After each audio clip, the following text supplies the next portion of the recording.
Meeting of the Michigan, whoops. Yeah, no, the- you're good. oh, Just gotta I'm move on. it down a little bit. The- There you I go. call to order the meeting of the Michigan Board of State Canvassers at 1:30. This is a meeting which was continued from Friday's meeting when we were unable to complete our agenda. We have 3 hours today. We have fewer items on the agenda. I'm sure that we can complete them fairly quickly. I have said previously that each party has 5 minutes. We're going to strictly adhere to that. So when you get to the 5 minutes, that's it. Does everybody understand? This is my court proceeding today and not, okay, everybody add a few more minutes onto their presentation. In addition, we have heard a considerable amount of argument already, at least as to the first agenda item. So I would ask Director Brader to report to us on the first item, first item on the agenda, consideration of the sufficiency of the nominating petitions submitted by Lisa Marie Nielsen for the office of Second District Judge of Court of Appeals, non-incumbent position. Thank you, Chair Gerwitz. So this is a continuation of the discussion we had on Friday. I'm not going to rehash all of that. But summing it up, during the meeting, like the afternoon / evening before the meeting on Friday, we got some additional information in response to our staff report, and we were unable to review it all in time before or during the meeting Friday and in time to make recommendations to you with regard to that new information. We have since done that, and I'm going to hand it off to Adam in a second just to talk about what we found and explain what the breakdown is. But just a note on the timing here, there was some discussion Friday about deadlines and how we can handle some of this new information coming in. So, it certainly was discussed how we have a strict deadline in terms of challenges. When candidates are being challenged, we have a statutory deadline by which the board must consider it. If it's submitted by that deadline, we don't extend that for the reasons I explained Friday about needing time to review. There is not a specific statutory deadline when it comes to information that candidates can submit in or even challengers can submit in response to our staff reports. But practically speaking, if we don't have enough time to review them, it doesn't really create a situation that allows the Bureau or the board to make a final decision if we just keep getting more information. Certainly it's the case that the candidates and challengers don't have a huge amount of time after the staff reports. We try to give them as much time as possible. But in this case, we did put the staff reports out on Friday. We could have made, the individual information, the call sheets, et cetera, available on Friday. We didn't get the request until Tuesday, and then we got that information on Thursday afternoon. I certainly understand that Friday, between Friday and Tuesday is a holiday weekend, but this is elections and these are the deadlines that we have, and we were certainly working over the weekend. So we need to take advantage of every day we have. And so we were not able to review that information in time for the meeting Friday. We did want to take a look at it over the weekend, but at this point, we're still getting requests to submit additional information, and we're not recommending that any additional information be considered with regard to this petition. But having said that, I will hand it off to Adam, if that's okay, to talk about what we did with the additional information that we got in on Thursday afternoon / Friday. So we received, like Director Brader indicated, we received over 100-page response from the Nielsen Committee, as well as over the weekend, we received responses from the 2 challengers in the Nielsen matter as well. So we looked at what was submitted, and the additional information provided, I will break it down into 3 different categories. So the first category is an attempt to rehabilitate signatures that staff originally coded as not registered. And that was largely contained in an Excel sheet provided with the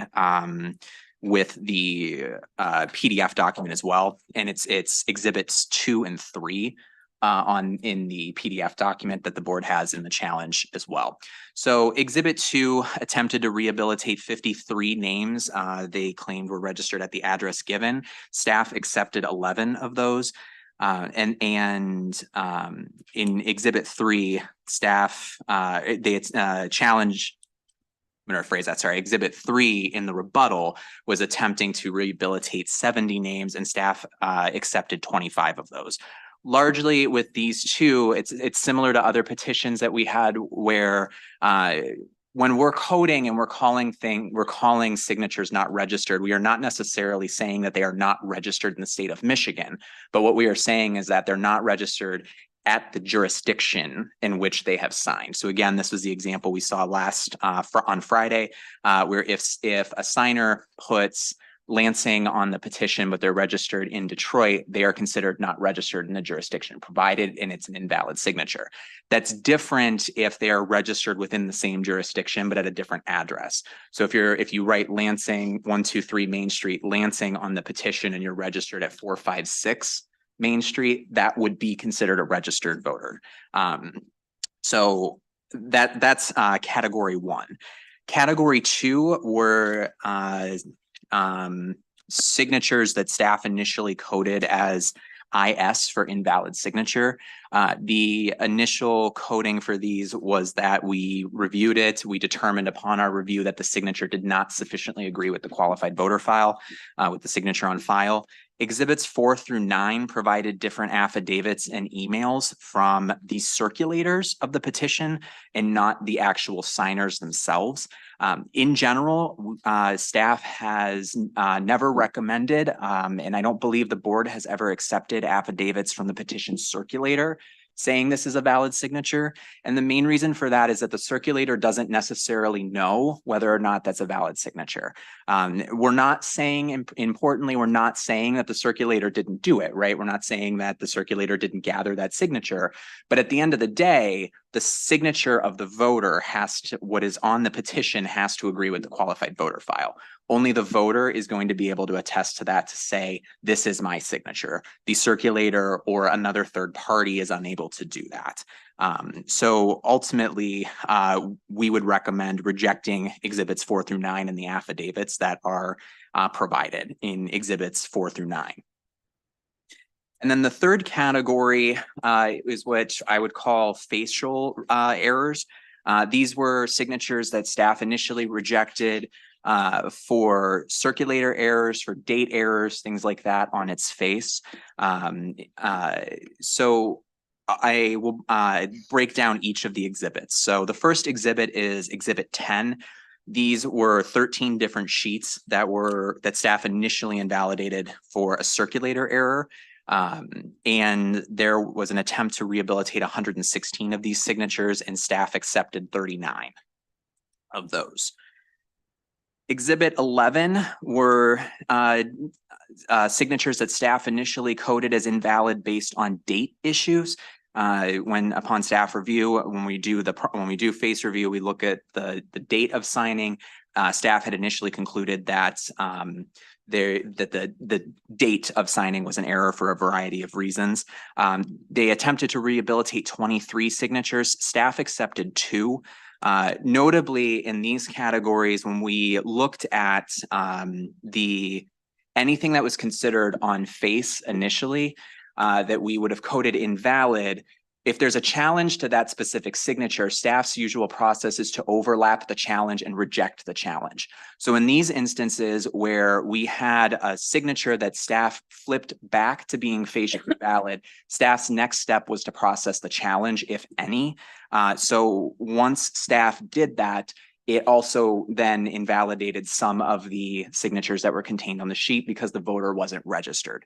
So for example, there were a number of signatures where staff, upon re-review this weekend, we looked at the originals of the petition, determined the date was okay, but once processing the challenge to that voter, determined that wasn't a registered voter, or that the voter was not registered in the jurisdiction. So accepting the rehabilitation effort, but then accepting the challenge as well, and then resulting in no net change.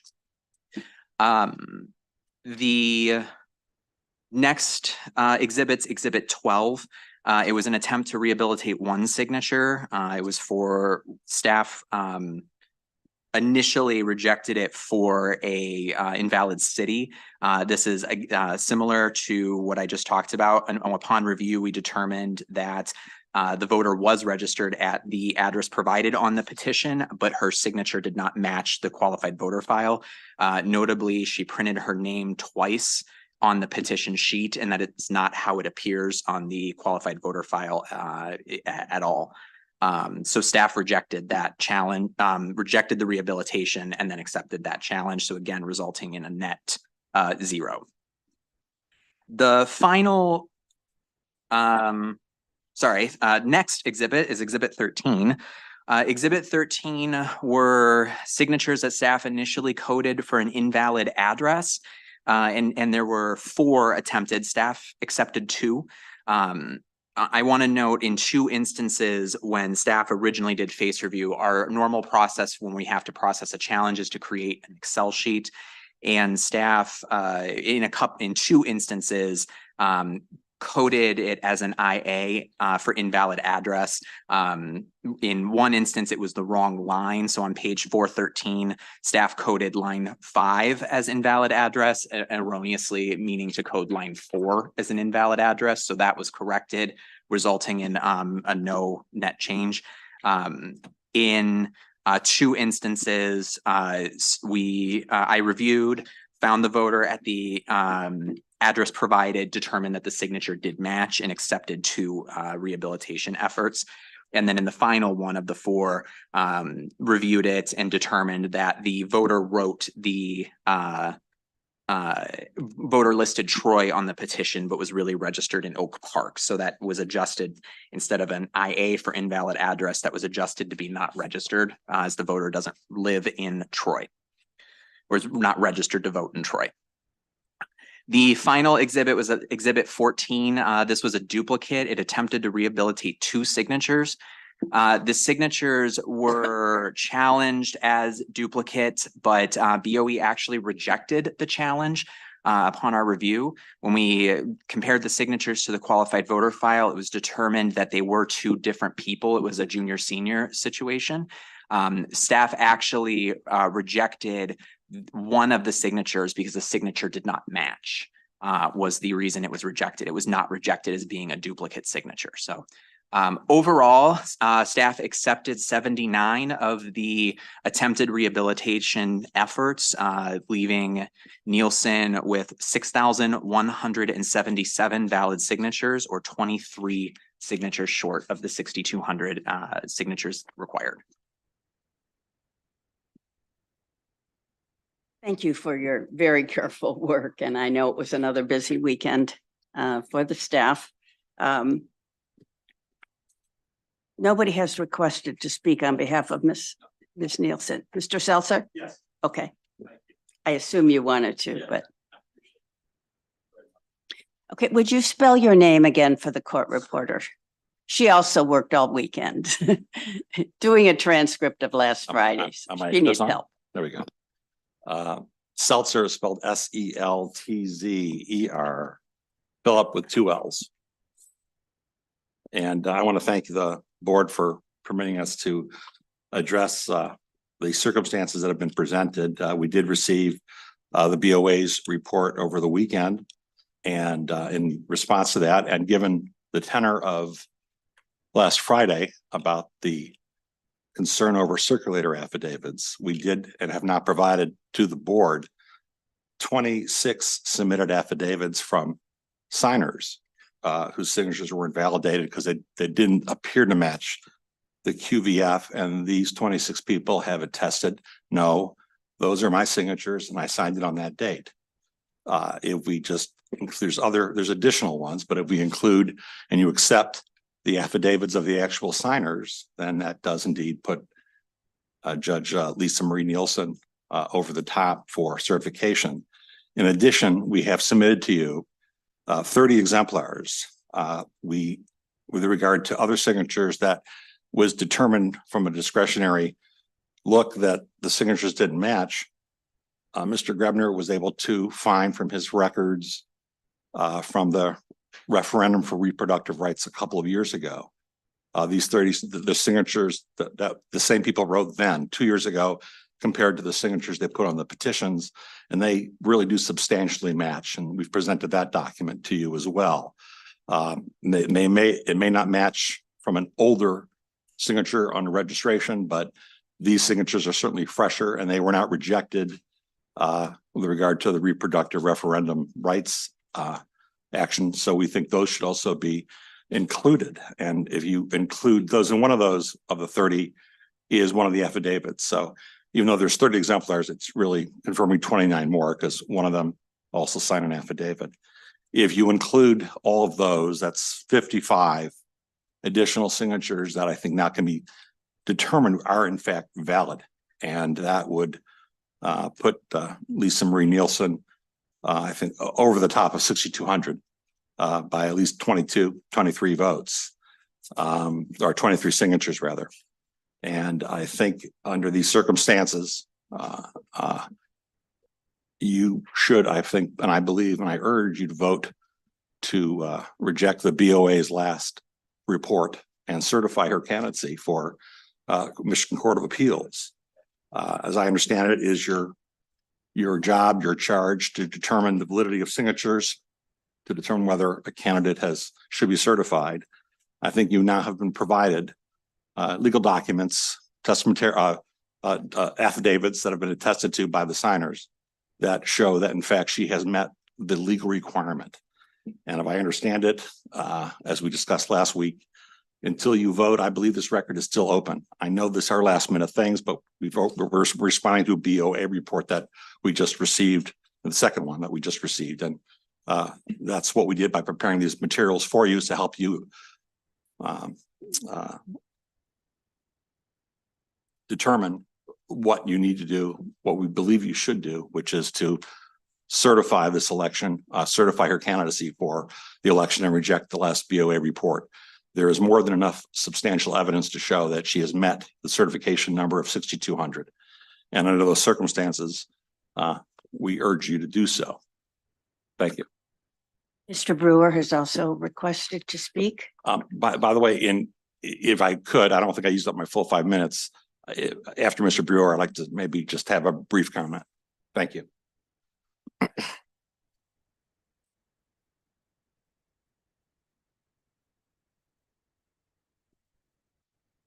Thank you, Madam Chair. Mark Brewer of Goodman Acker on behalf of Challenger Bonnie Bovee. The staff has done its usual exemplary job now twice at least going over all of these signatures with all of the allegations. And what we're now seeing this afternoon is Nielsen attempting to parlay her own tardiness, her own delay in filing materials last Thursday night, buying themselves another weekend to continue to gather evidence.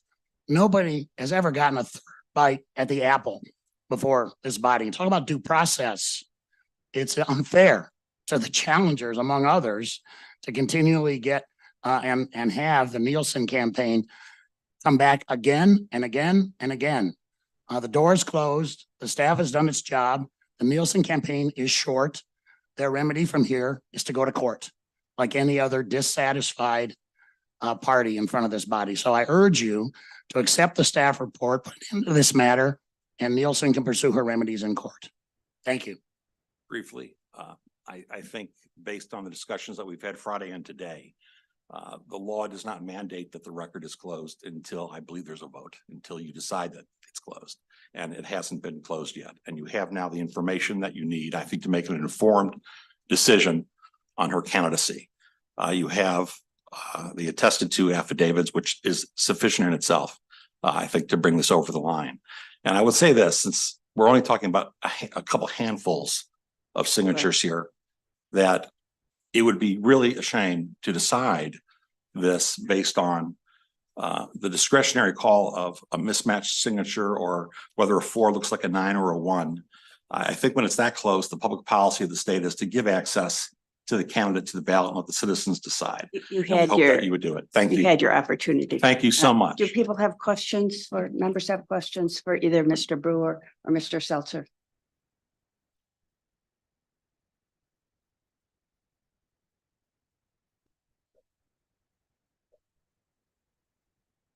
Thank you. Mr. Brader, just a question for you. These folks have come back, if I'm understanding correctly, there's new information submitted, like, I want to say 11th hour, but it's actually way past that. But the conversation that was, or the dialogue that was just had, no signatures can even be considered unless you have reviewed the evidence. Is that correct? So anything that's being submitted right now to try to come up with more signatures would also require Bureau of Elections to confirm or review, correct? Yeah, we can't make any specific recommendation on whatever else came in after, we did the follow-up research. So this is new information. We haven't reviewed it.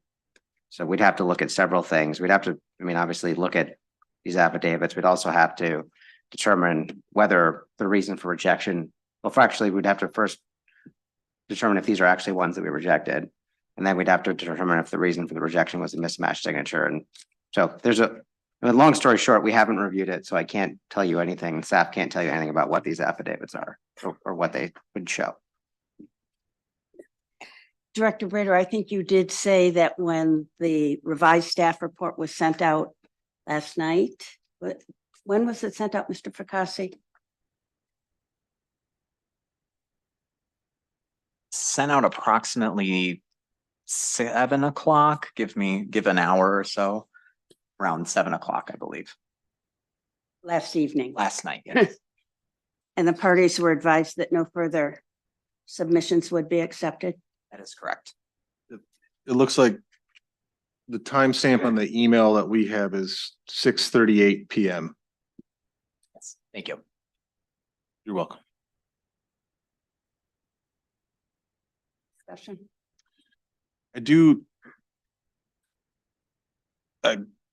This is difficult. We have been over this numerous times.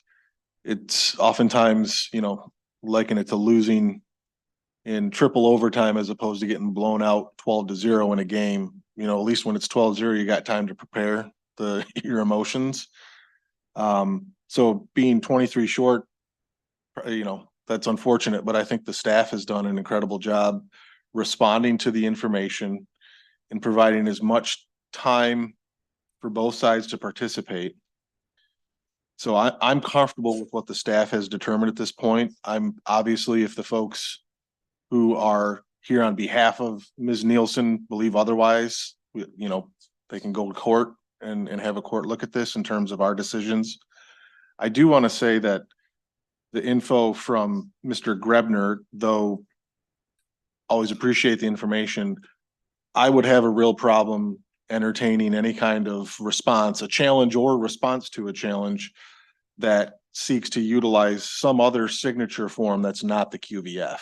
And so initially I would reject that section out of hand in terms of trying to rehabilitate signatures based on signatures from other petitions. Unless that's something that's been done before, but I can't think of it. I think QVF is declarative, and I think we should stick to that. So I'm comfortable with the staff's decision.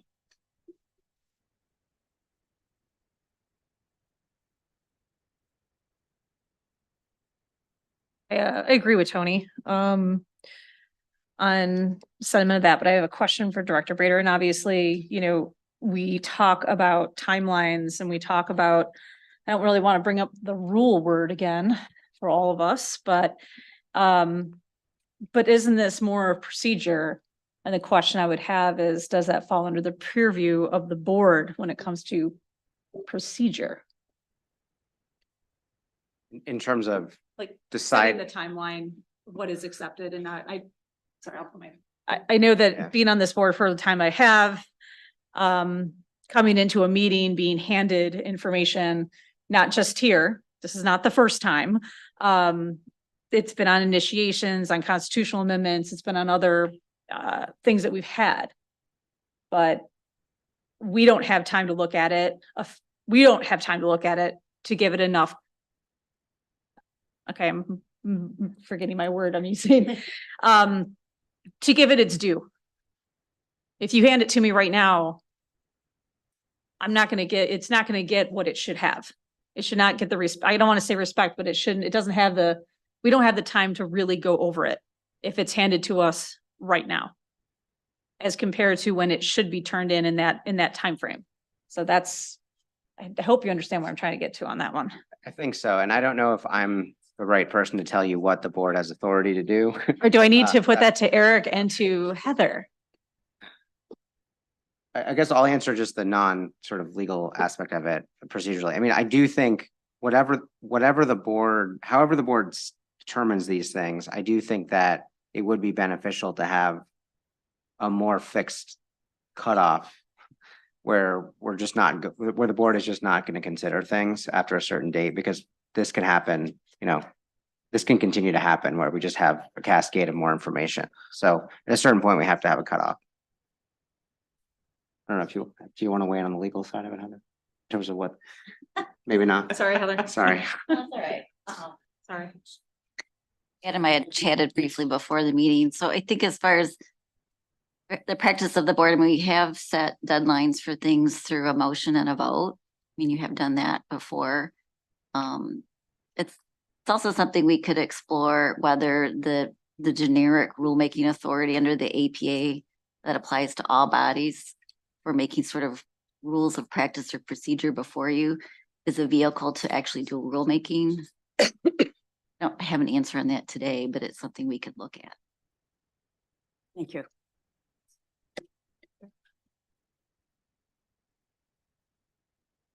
Motion? I move that the board accept the staff recommendation and find the nominating petition filed by Lisa Marie Nielsen insufficient. Support. All in favor? Aye. Motion carries.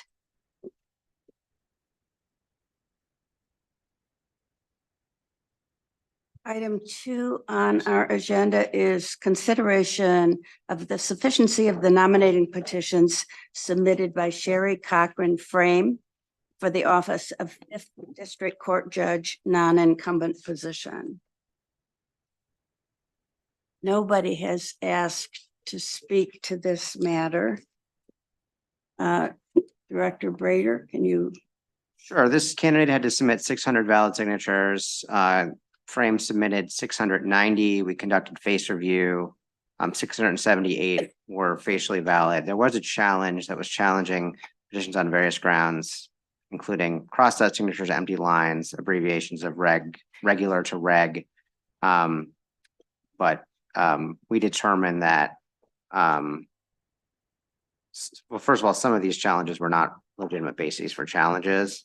And so after some of the ones that were not actually valid bases for challenges were removed, the challenger wasn't putting enough in question to bring the candidate below the threshold. So based on that, we recommend certifying. Any questions for Director Britter? No.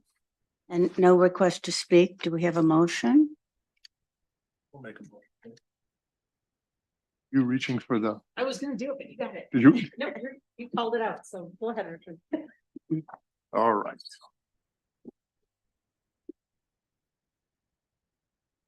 I move that the board accept the staff recommendation and find the nominating petition filed for.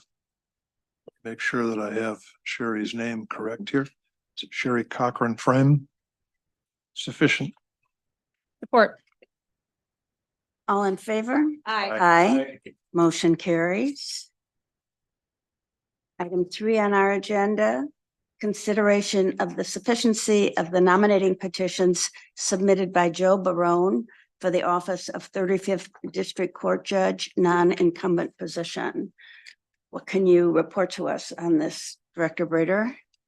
So this candidate had to submit 600 valid signatures, submitted 939. After face review, there were 917 facially valid ones. We got a challenge based on the name Joe appearing on here. The candidate's full name is Carl Joseph Barone III, but Joe as a diminutive of the middle name is acceptable. So we did not entertain that basis of the challenge. And based on that, there were not enough called into question to recommend disqualifying. or finding insufficient. There was also a separate challenge that was based on the affidavit of identity and campaign finance issues, but that's a Secretary of State decision. So based on that, we recommend determining the petition sufficient. Alan Helmkamp has asked to speak on behalf of Mr. Barone. I know you were here all day Friday. Welcome Yes, back. thank you.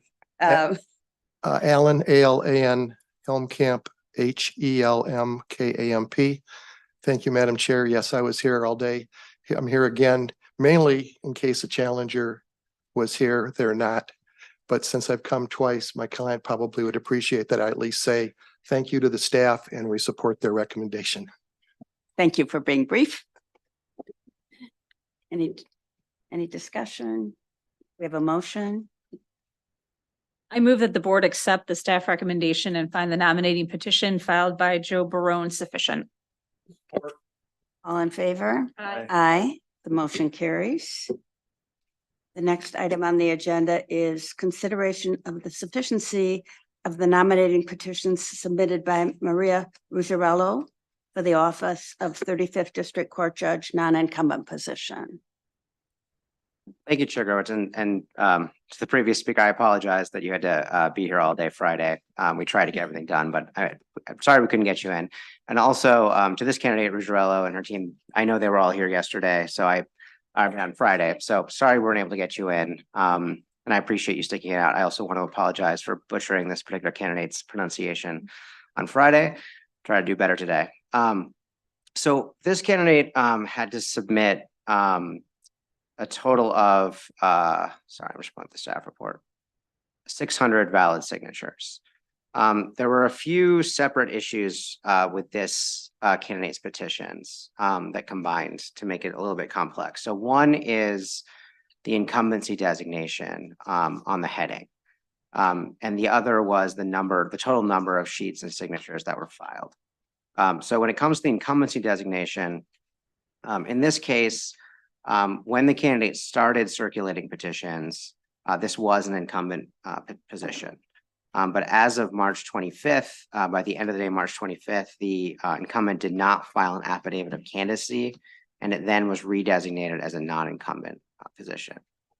Under the election law, when that occurs, all petitions that are circulated after that date, the date it becomes a non-incumbent position, in this case, March 26th and later, have to have the non-incumbent designation. So based on that, all of the sheets that were submitted or that from March 26th or later, we invalidated the signatures based on heading errors. The second issue was the total number of signatures submitted. The maximum number of signatures that can be filed for this are 1,000, and the candidate filed 1,168. So in this instance, it's not permissible to submit more than excess of the 1,000. That would be the maximum for this. So when we were reviewing the petition, initially we reviewed it the way we normally do, which is we start by sorting the petition by number of signatures per sheet. We do that to facilitate faster counting. And then we typically will just review the signatures in that or and the sheets in that order because it doesn't matter because we're going to review them all anyway. When we did that for this candidate, our initial review, we just went, first all the sheets with 1, then all the sheets with 2, 3, et cetera. We determined that of those 1,000 signatures that we reviewed in that orientation, 404 of them were invalidated because of the header issue, and then another 4 were invalidated because of the other issues, which left the candidate with 592.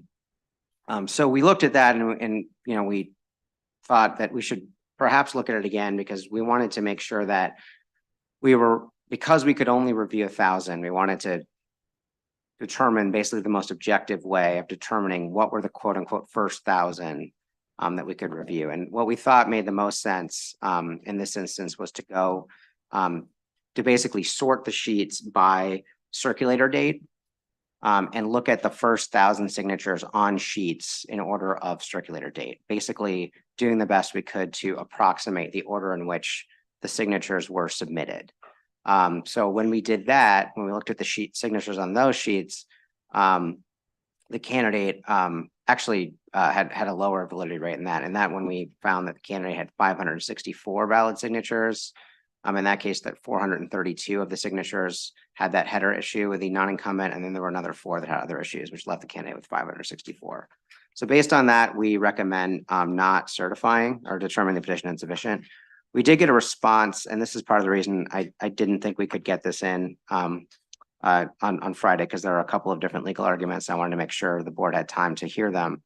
The candidate raised 3 separate issues. The first is there's a statute that, and I'll let them make their own argument, but to summarize, basically that in this instance, there's a statute that says the filing official shall not count signatures in excess of 1% over the maximum.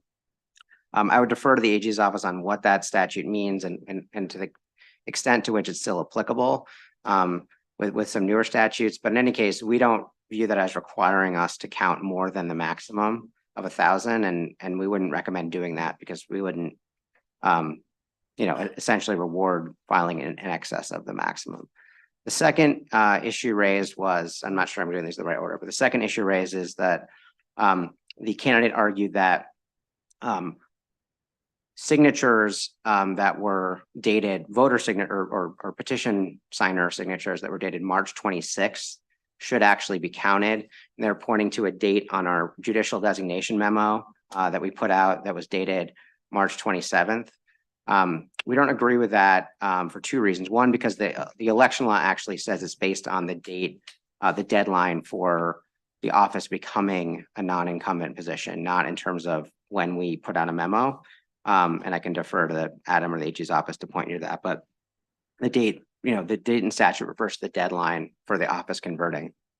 The other thing is we did actually put that memo out on March 26th. That was updated on March 27th because we got some additional information from another county that wasn't related to this race, but we did actually put it out on March 26th. Then the final argument they raise is the order in which we basically took the sheets. So they argued that we should go in order of signer signature. So we should go through all of the sheets and find the signatures that were sort of dated first and count those ones first. So basically we'd be picking and choosing signatures on multiple sheets to find the ones that were earlier in time and making that the order.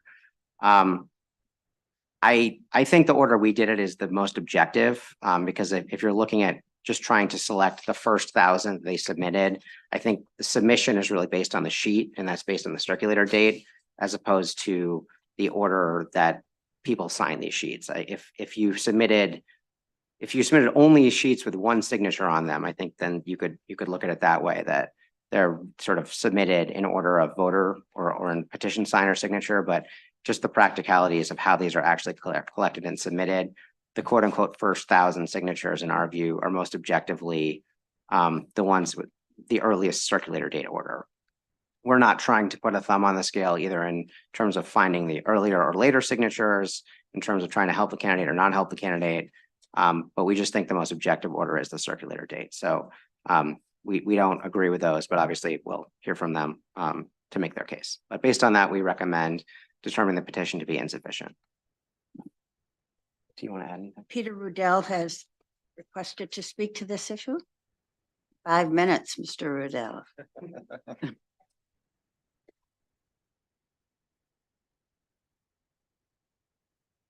Thank you, Madam Chair. I think Jonathan did a very nice job summarizing the series of arguments that we did make.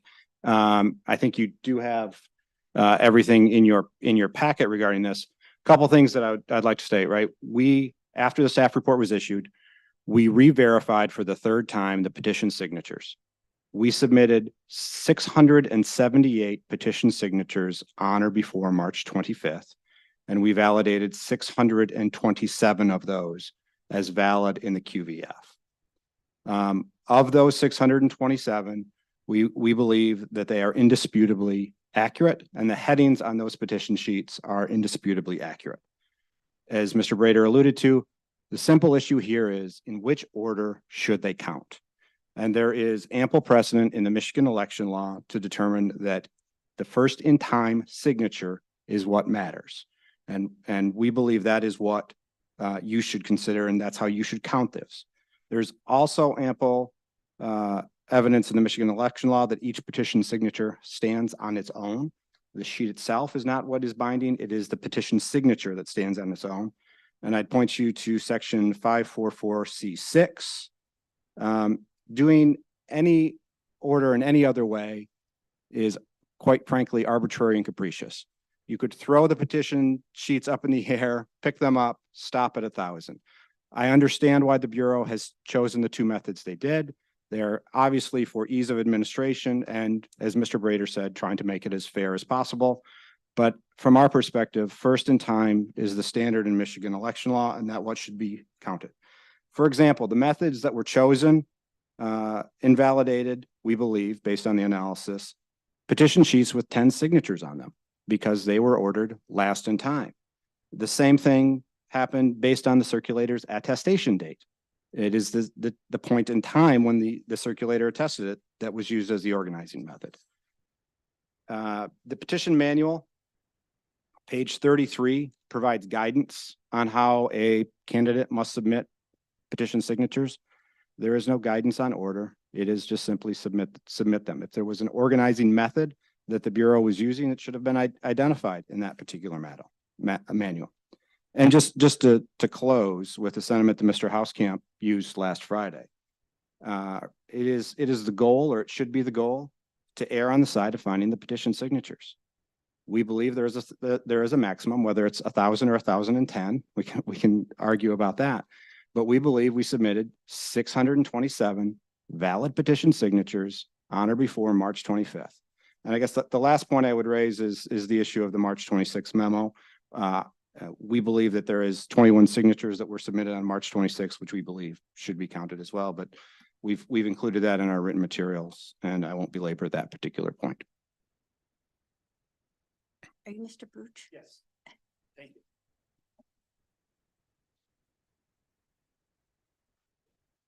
Can you spell your name for the record? There's a little And button. Turns on your mic. There we go. Thomas Bruch, first name Thomas, last name Bruetsch. I'm an attorney and I represent one of the challengers, Jessica Mistack. And we did commit the cardinal sin of submitting some additional materials yesterday. But I think since most of these arguments are legal, I can just address them briefly. Although if you do want to see any of the exhibits, I'm happy to give you copies of them. The issue has been distilled now, I think, and I believe everyone has acknowledged that the petitions with the wrong designation of incumbent, non-incumbent are invalid. That's also well supported by the statute and gives the staff report validation.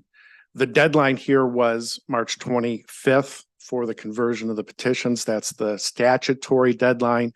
And as Mr. Brader indicated, the fact that a memo was updated the following day does not give a day of grace for counting signatures submitted after the deadline or signed after the deadline. The deadline was March 25th. All petitions after that date with the wrong designation are simply statutorily invalid. So the real question now comes down to how do you count them, or in what order do you count them? And the first point to make here is this is a problem created by the candidate. The candidate exceeded by 17% nearly the number of petition signatures to be filed with the Secretary of State. In fact, the statute expressly commands that the candidate not do that. That the candidate here had a 1,000 signature limit. She exceeded it. And I'll say too, although the staff didn't agree with this, that she did it intentionally. One of the exhibits that we submitted with our reply yesterday was a Facebook page from the campaign where the candidate is standing at her dining room table with all the petitions saying, look, we almost doubled our goal and got 1,200 signatures. So she knew what she was doing and she did it anyway. And I'll get to some of the problems that can be created when a candidate does that at the end. the bottom line here is, and it was interesting to hear it said that, you know, the process the Secretary of State or the Elections Department uses should be put in a manual somewhere. Well, actually, there is a written process that the Secretary of State, that the Elections Department uses here. It's printed up in a document that we FOIA'd and included as an exhibit in our recent submission. And it goes over how these petitions are supposed to be reviewed by staff. It's a Michigan Department of State Bureau of Elections legal reference sheet that was supplied to us in response to a FOIA request. And it goes through the process that the director just outlined. Staff will confirm that petition sheets are pre-sorted by the number of signatures on the page. If the petition is not pre-sorted, staff will sort the petition by the number of signatures per sheet and sort. Sheets will be scanned in the order from lowest number of signatures to highest, and so on. That's the standard process that is used by the department in determining which petitions are counted first, which signatures are counted first, and which are not. And if you want to talk about arbitrary and capricious, then move away from what the published guidance is. Move away from what the department does in its everyday ordering of petitions and do something different because it gets to a certain result. That, I would argue, is arbitrary and capricious. Arbitrary and capricious is not doing what staff does every day pursuant to its written, published guidelines. You can't just say, we're going to have a made to order process because it gets the candidate a sufficient number of signatures, even though that's not how we have done it before. And we're only doing it because the candidate has asked us to in this moment. So to conclude on these points, there's a bit of a Pandora's box here. And that Pandora's box involves allowing candidates to reorder the process by intentionally or even unintentionally overfiling signatures, giving themselves more leeway in case they have to come before this body and argue that because a mistake was made, you should look at these other petitions we filed, even though they exceeded the legal amount. Consistency is very important. And acting consistently time over time is the manner in which you ensure the fairness and credibility of this process. Thank you. For Mr. May I respond to one item that, Briefly. thank you. The first thing is, right, the guidance that he offered is not published. It's something he had to FOIA to obtain. It is guidance only. The election law says each petition signature stands on its own, and there is election law that talks about the first in time signature is the one that counts. Thank you. Happy to answer any questions. I have one. I want to make sure I'm understanding. You mentioned 678 on or before March 25th. 627 of those valid per your review. Correct. And then you, a bit later, you mentioned whole sheets being removed because the circulator date was after that. But what you're saying is the circulator date may have been after with the wrong header, but some folks on there signed prior to. The petition signatures were signed on or before March 25th, which would make them valid petition signatures. But they were rejected because the circulator signed afterwards. They were rejected based on the order that the Bureau reviewed the petition sheets, not the petition signatures, but the petition sheets. My follow-up on that. How do we know that the ones, and I'm not doubting your math on this or anything like that, or that you're trying to pull the wool over our eyes, but how do we know that they're not part of the excess leading into that 627 valid versus they were, the original submission? for me, the key problem here is this excess submission. It's just really difficult to square that with a true review of this based on precedent and the way the board generally does this. So again, our first principle was first in time, how to determine first in time signatures. So we went through each petition signature line because like I said earlier, each petition signature counts on its own. The second thing is we provided and we didn't come in at the last minute. I haven't seen his reply from Sunday, but we provided our response to the staff report the very next day after the staff report was issued. We provided an Excel document identifying by index number, sheet, and page the signatures that we believed to be valid that were submitted on or before March 25th. So again, we're not trying to rehabilitate anything. We submitted everything. Yes, there was excess. You should stop counting when there is excess, but you should stop counting based on time, not some order that is not contained in the Michigan election law. If I could, the support that they've given you for the way they want to count does not come from the statute that we're talking about today. It comes from a different statute that discusses what happens when a voter signs more petitions than there are available offices. Different statute, different process. The statute here deals with what happens when there's excess. And the statute in that case says you can't consider the excess. So the Secretary of State has to answer a question. What is the excess? How do we count it? And there's no statute that tells the Secretary of State that they have to count it in the manner that the candidate is suggesting. Instead, the Secretary of State has come up with a process that it believes is the most fair and administratively efficient. And that's what it's used. And that's what they want us to depart from. I would also indicate that of the 627 signatures that they've now put forward and they say that they're the right ones, we had pending timely challenges to over 40 of those signatures, which have not been reviewed because the department decided that the challenge wasn't necessary to determine the challenges given the other circumstances. You have to go back and review those 40 plus challenges, which were mostly to signatures, to see if they remained in compliance even after the reordering. Thank you. I have a couple questions, I guess, and comments. So in my mind, what makes this just a tad unique is that you have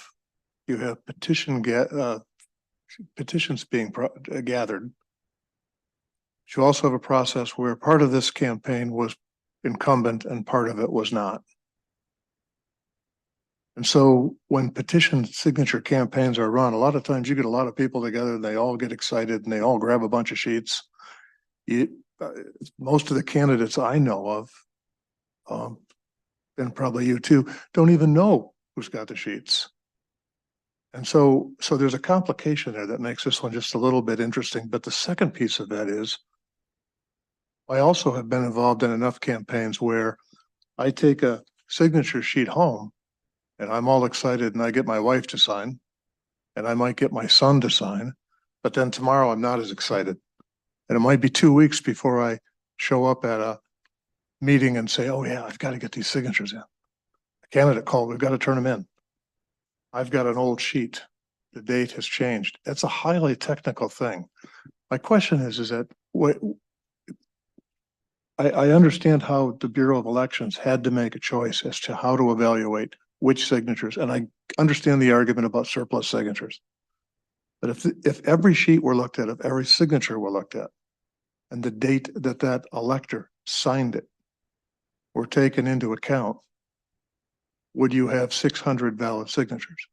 We would have had 678 signatures that were submitted on or before March 25th.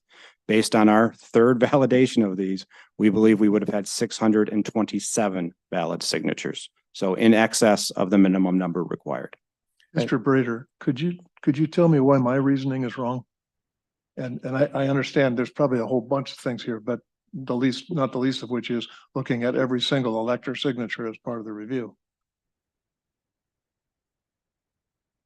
I apologize, but I'm not sure what what the question is? What your reasoning is. I heard you ask a Oh, yeah, question, but well, perhaps. I've I had that wasn't able mentioned to before deduce your several reasoning times. Based on your question. So if we were gonna look at petitions, and I understand you have a process and we have different ways of doing it. But if we were to go through and here's a stack of petitions, and we were to look at every single signature on there and the date that that signature was entered on there, the actual elector, not the signature of the gatherer. That's not a process that the Bureau of Elections could easily implement, correct? Well, we could implement it. I mean, but again, I mean, this is ordinarily, it doesn't matter what order we look at the signatures. And the only reason it matters here is because Because of the candidates incumbents. submitted access. So it would be more time consuming. It would be possible to go through each sheet and find the earliest petition signer signatures and just isolate all of those. It would add many hours to the process, but it would be possible. The reason the reason that we didn't do it that way is just it didn't seem like the most objective way of doing it because it seemed to be looking for the most favorable signatures as opposed to, I think what we did was just based on what were the first 1,000 submitted.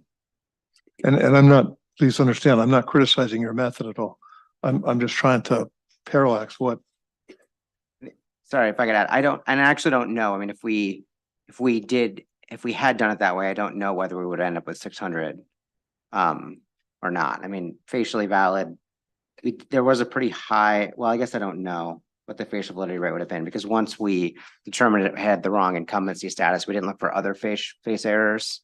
So we would then have to look at that 600, however many, determine how many are facially valid. And then, if there were challenges, we might have to look at individual signatures. So I don't know what the outcome would have been if we had done it that way. And if I could address the question that you asked, would you have come up with more than 600 signatures? And I think the director just said it well. You don't know. Because they're telling you there's 627 valid, but they haven't processed the challenges yet. And there's over 40 challenges to those signatures still in the 627 pool. So that would have to be done. The other thing that you would accomplish by this is opening up the Pandora's box of allowing candidates to benefit from breaking the law and submitting too many signatures, because that's the real issue that causes the problem that the director was discussing. I guess if I could just, I'm going to come at it sideways again.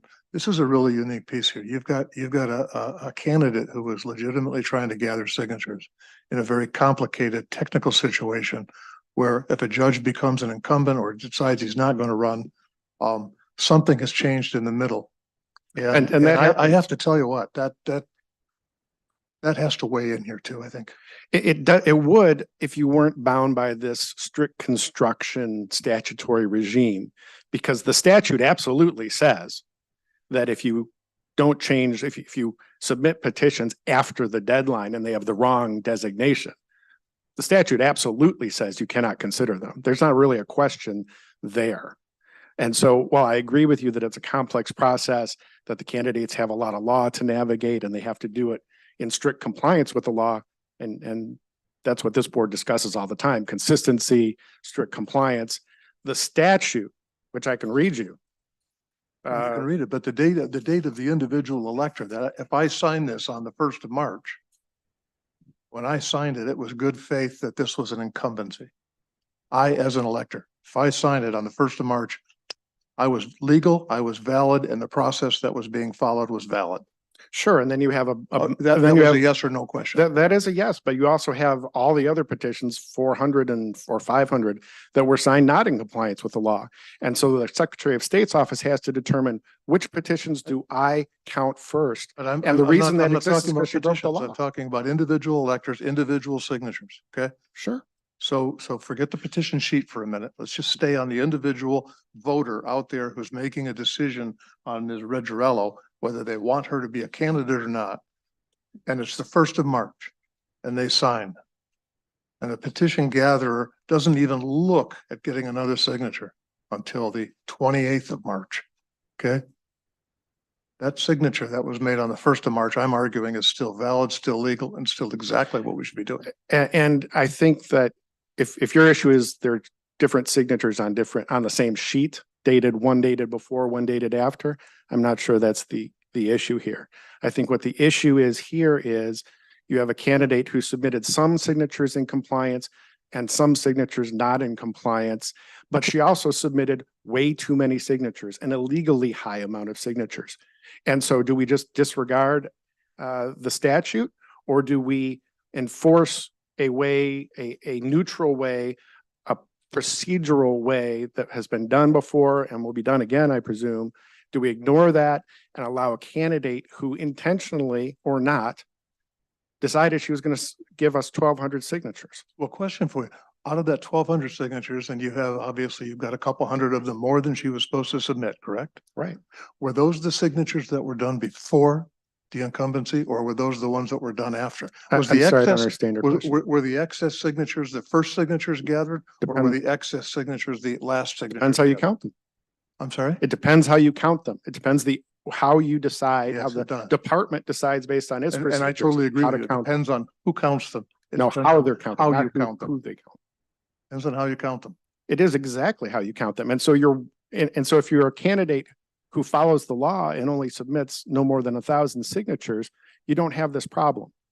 You're trying to do equity in a manner where, first of all, the statute doesn't allow it. And second of all, the candidate broke the rules. She comes in here with unclean hands, and you want to reward that and encourage others to follow the same procedure so that they can sit in a meeting here today and argue the Secretary of State did it wrong or should have done it differently. I'm not trying to reward anybody. I'm trying to get a simple question answered. Mhm. How many people sign those petitions legally, legitimately on an elector by elector basis? We don't know. Oh, there we go. We don't know because there's 627 signatures and we have 40 outstanding challenges.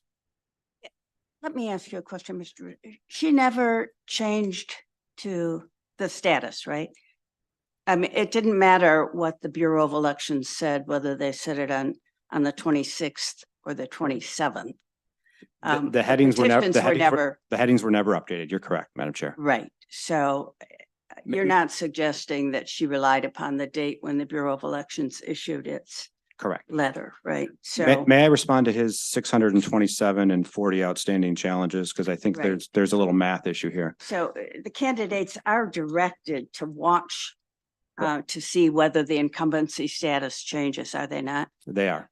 And in fact, I think the Bureau of Elections puts out essentially a warning check to see whether the incumbency status of the judge changes. I don't know if they issue that warning. I would defer to Mr. Brader and Mr. Fracassi on that one. May I respond to the 678 and the 40 challenges question? Thank you. Opposing counsel has indicated that they have 40 challenges and he's basing that on a 627 valid signatures. We believe there were 678 signatures that were submitted on or before March 25th. We believe that his 40 challenges would apply to those 678. So again, even if you accept all of his challenges, we still are above the 600 number. Yeah, and I do not believe that's correct. We had 41 signature challenges on the list of valid signatures that they have put forward as valid. We had 54 signature challenges originally. There are questions? Madam, I have for staff on what has traditionally been the practice when somebody submits too many signatures? In terms of how we determine the excess? Yeah, I don't know if, yeah, go ahead, Adam. I'm not sure that I have as much history on this as Adam does. Typically, whenever we get to whatever that maximum is, we just stop counting them. So if the maximum is 1,000, as we're going through face review, if we get to the 1,000, we don't consider anything in the remaining, regardless of good or bad. It's just kind of a hard stop.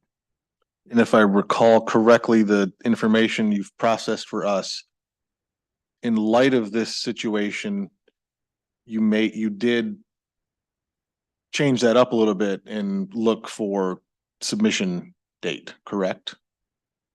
Yeah, I mean, this is the first year we sorted candidate nominating petitions by number per sheet, right? Or have we- So, yeah, so I was just checking some of that. I'm sorry. So part of it is that there's a couple of new things here. So, and the reason this election cycle, we started sorting nominating petitions sheets by number of signatures per sheet was to facilitate scanning and counting more efficiently. That is something that we previously, I believe, did for initiative petitions because we had to count all of those to determine the universe, et cetera. It wasn't something that typically mattered as much for candidates because of the way that we counted previously. But because because of that fact, we had, we sorted them by number. The way we went through them initially was just by number of signatures per sheet. So having done that once and realized that there was an excess, we had to, we wanted to look at it again a different way just to see if we could determine a more objective way of determining which were the first 1,000 that were submitted, which to us, we thought circulator date was the best proxy for that. But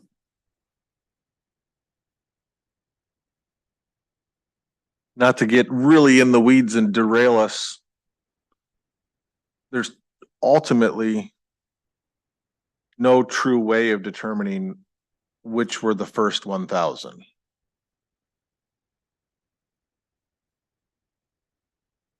I think that's accurate. I mean, there would be different ways of viewing what were quote unquote the first 1,000. And I want to be clear, I don't think that Ms. Rugerello did this with any ill will or, you 600, you double it, 15,000 Senate candidates, gubernatorial turn in 30. So that's probably just, you're looking to double it. But this issue of the too many is just, I just have a real problem that I'm sympathetic and understand the argument about first signature in. I'm loath to kind of set aside the issue that intentional or not, and I believe it was 100% unintentional, turning too many in it kind of puts your thumb on the scale trying to determine this. So. It does give the candidate an advantage. Yeah, and I don't think she was looking for that to, probably doesn't want to be here dealing with this discussion argument, but I think ultimately that's probably why we are here. We do deal with minimums and maximums. That's the way the statute is written. You have to have this many, but you can't have more than a certain amount, which is what created the problem here. Because that provision in the statute was violated, ignored, whether mistakenly or not. I know Mr. Bruch suggested it was intentional. The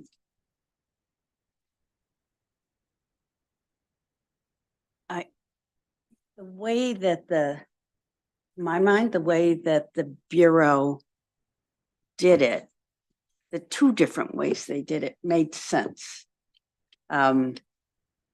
They had a problem which was created by the excess because the candidate never changed her petitions when the status of the position changed from incumbent to non-incumbent. That was the first problem that was created. The second problem that was created was the excess signatures, which made it difficult to address the first problem. But I think that the Bureau tried to do it, as Director Brader explains, in the fairest way. And it appears to me that was a determination that was reasonable and fair. Madam Chair, may I respond to one point you made? Thank you. As I stated previously, a petition signature stands on its own. By organizing these by circulator date, with no respect to each petition signature, that does violate that principle that each petition signature on its own should stand. So if a circulator signed a petition sheet on or after March 27th, right, Based on how the department ordered these, they invalidated petition signatures that were submitted on or before March 25th. An alternative way to have looked at this would have been to have looked at the last signature on each petition sheet and organized it that way, because each petition signature stands on its own. The circulator's attestation has no relation to the validity of the petition signature itself.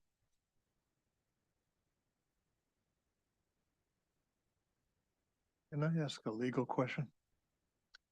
Either Eric or Heather. You're out. Depending on your question, we may tag in. There we go. We got, okay. The premise here that a signature, that an elector's signature stands on its own as it relates to this portion of election law. Can you address that? So it's been touched on in the challenge and in the response. I think the answer to your question in some way, shape or form ties in with MCL 168-549, which is a statute that it's an old statute, but it provides, it's one sentence long. It says, if not any nominating petitions contain more than the necessary percentage of names, the excess over 1% shall neither be considered nor counted.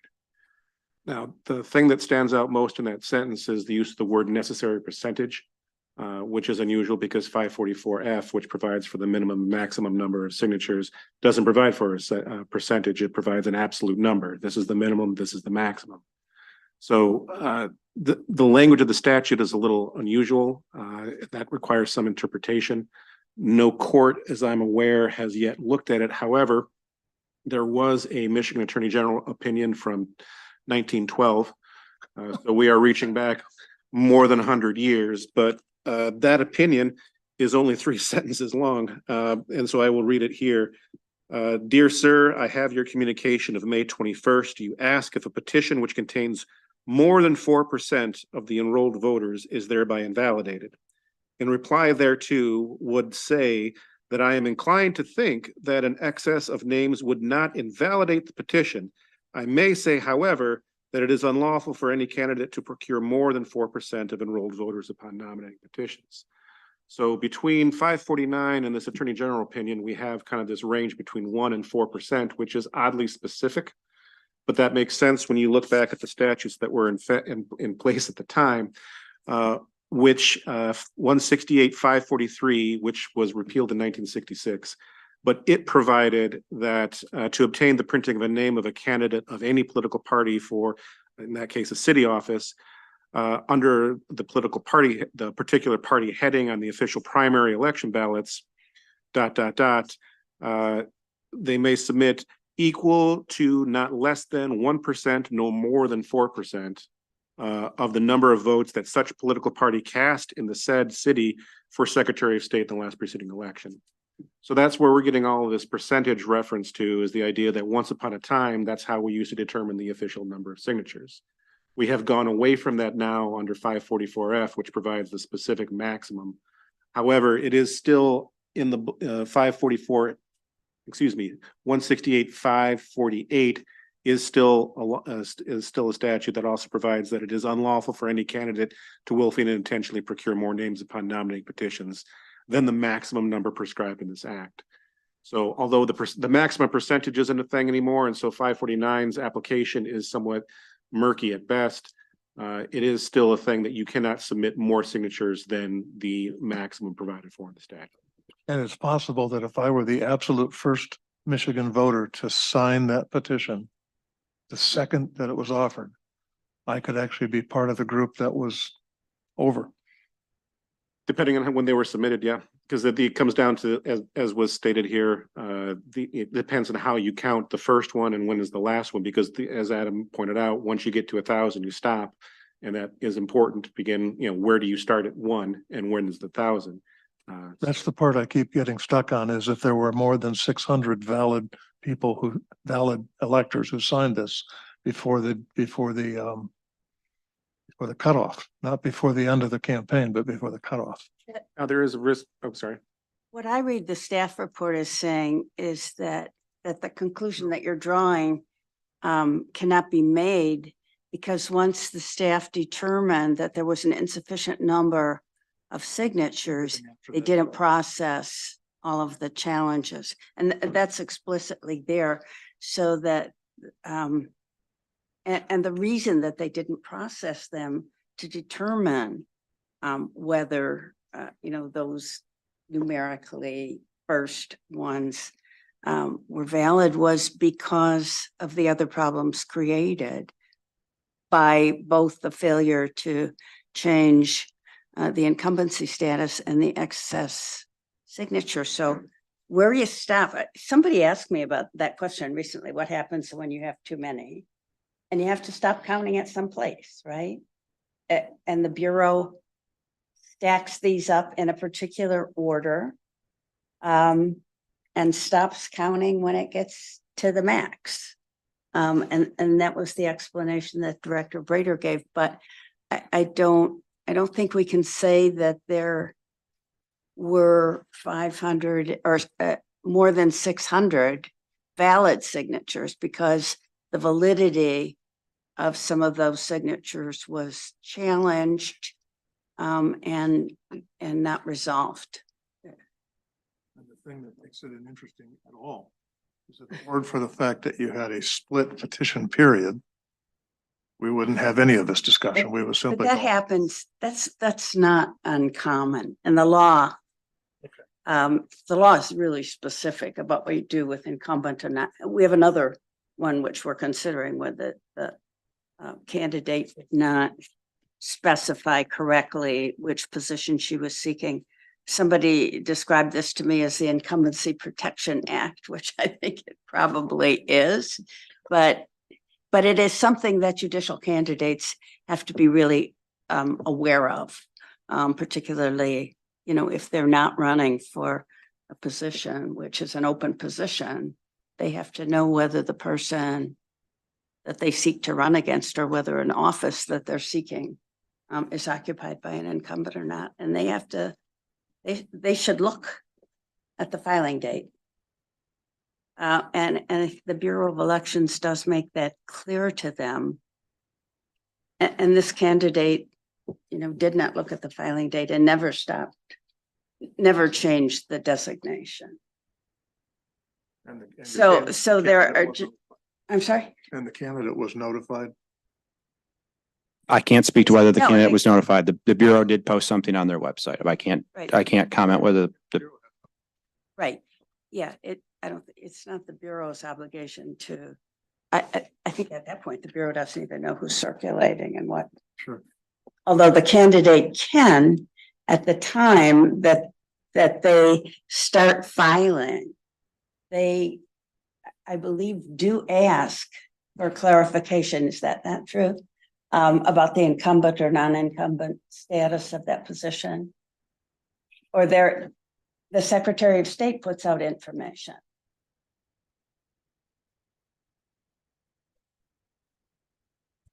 We maintain a judicial memo that has every designation of every single judicial race that is on the ballot.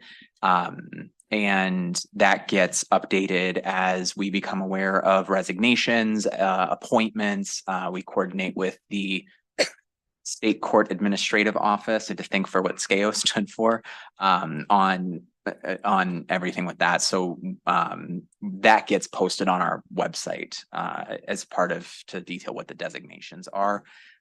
You're right. We don't know every person that may be running for whichever office. So that's how we handle the designation piece of it to notify candidates. And then after in this case, it was March 25th for the deadline for filing I'm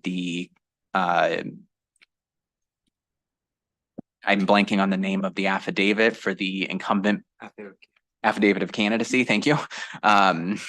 It's been a long. I only owe you like 500. It's been a long couple of weeks.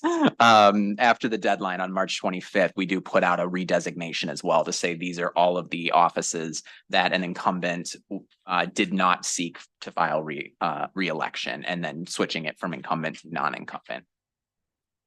I hope that answered your question. Oh, that was a good explanation. Thank you.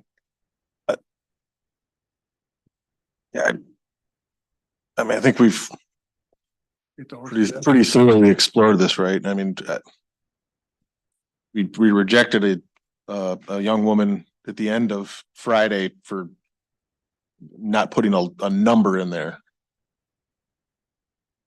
And we don't like doing that. But for me, I'll just reiterate, I understand the argument about counting the first signature in, but when we've got this issue of the too many, that's a statutory violation that may or may not impact that first in issue. I'm just not comfortable having us be the determinant on that, and I think we should make our determination. And then I assume this would be a court challenge perhaps. And we're happy to, react to that court's decision if there is a court challenge, but I can't get over the issue of the too many being submitted and whether or not that has an impact. So, with all due respect, Mr. Daunt, this is the second candidate that I've been here in the last 2 days, and both of which you suggested my candidate needs to go to court. So You have a big office. Do you have a motion? Yes.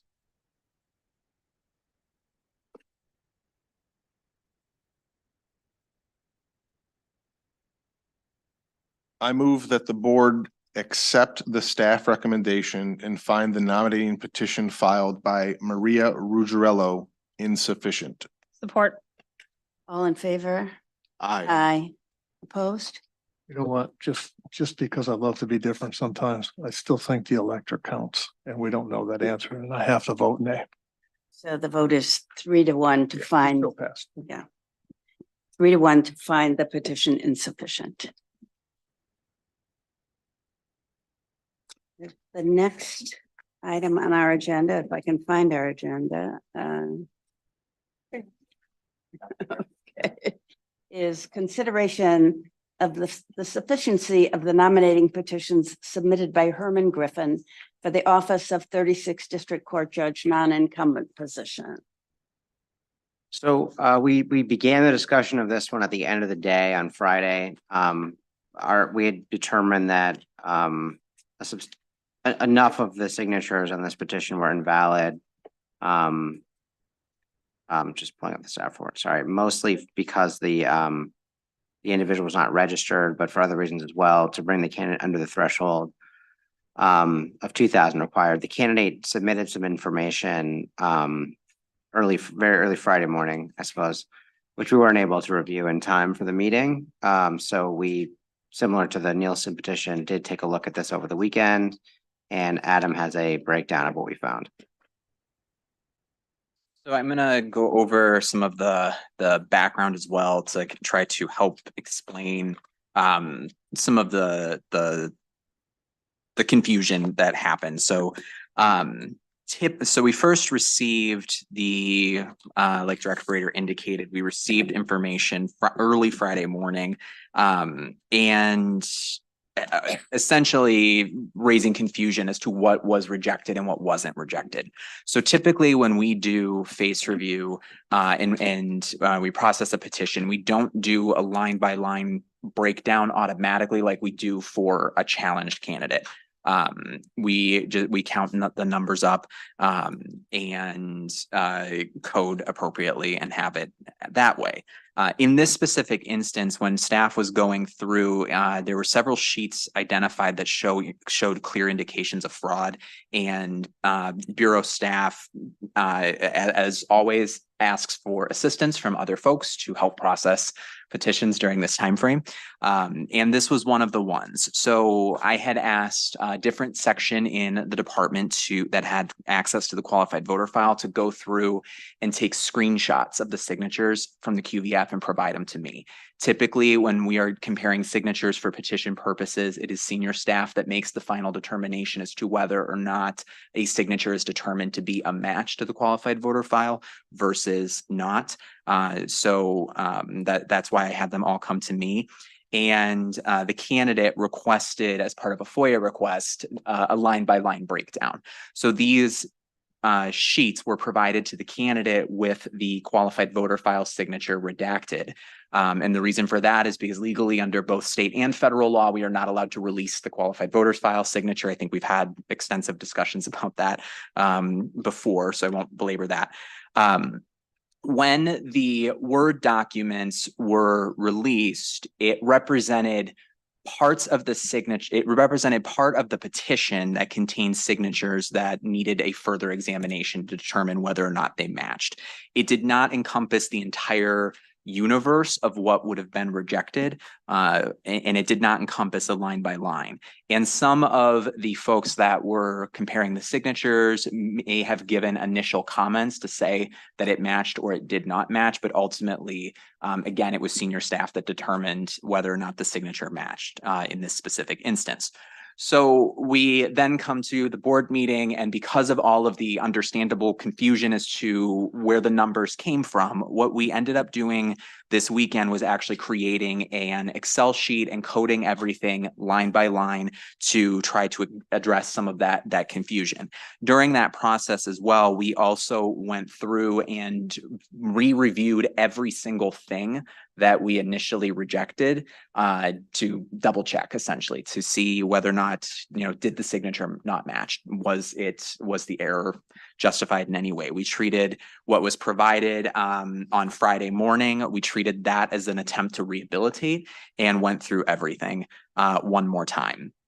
That did include looking up voter signatures in QVF as well.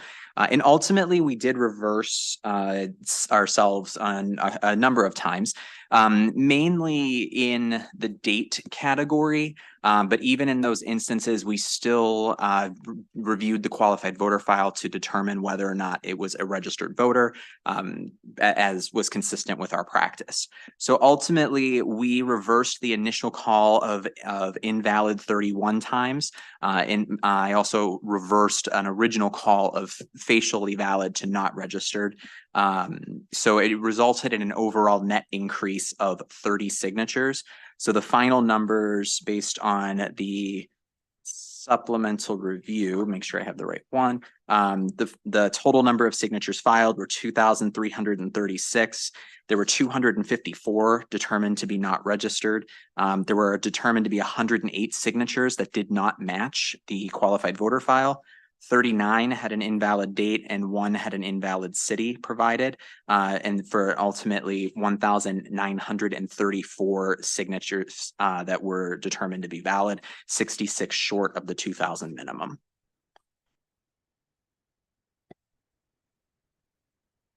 Griffin?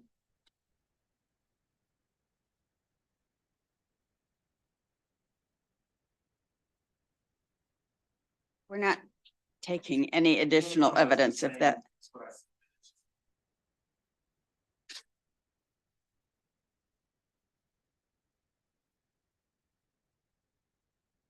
Oh, right, this is what we got last week. Yeah. Yes.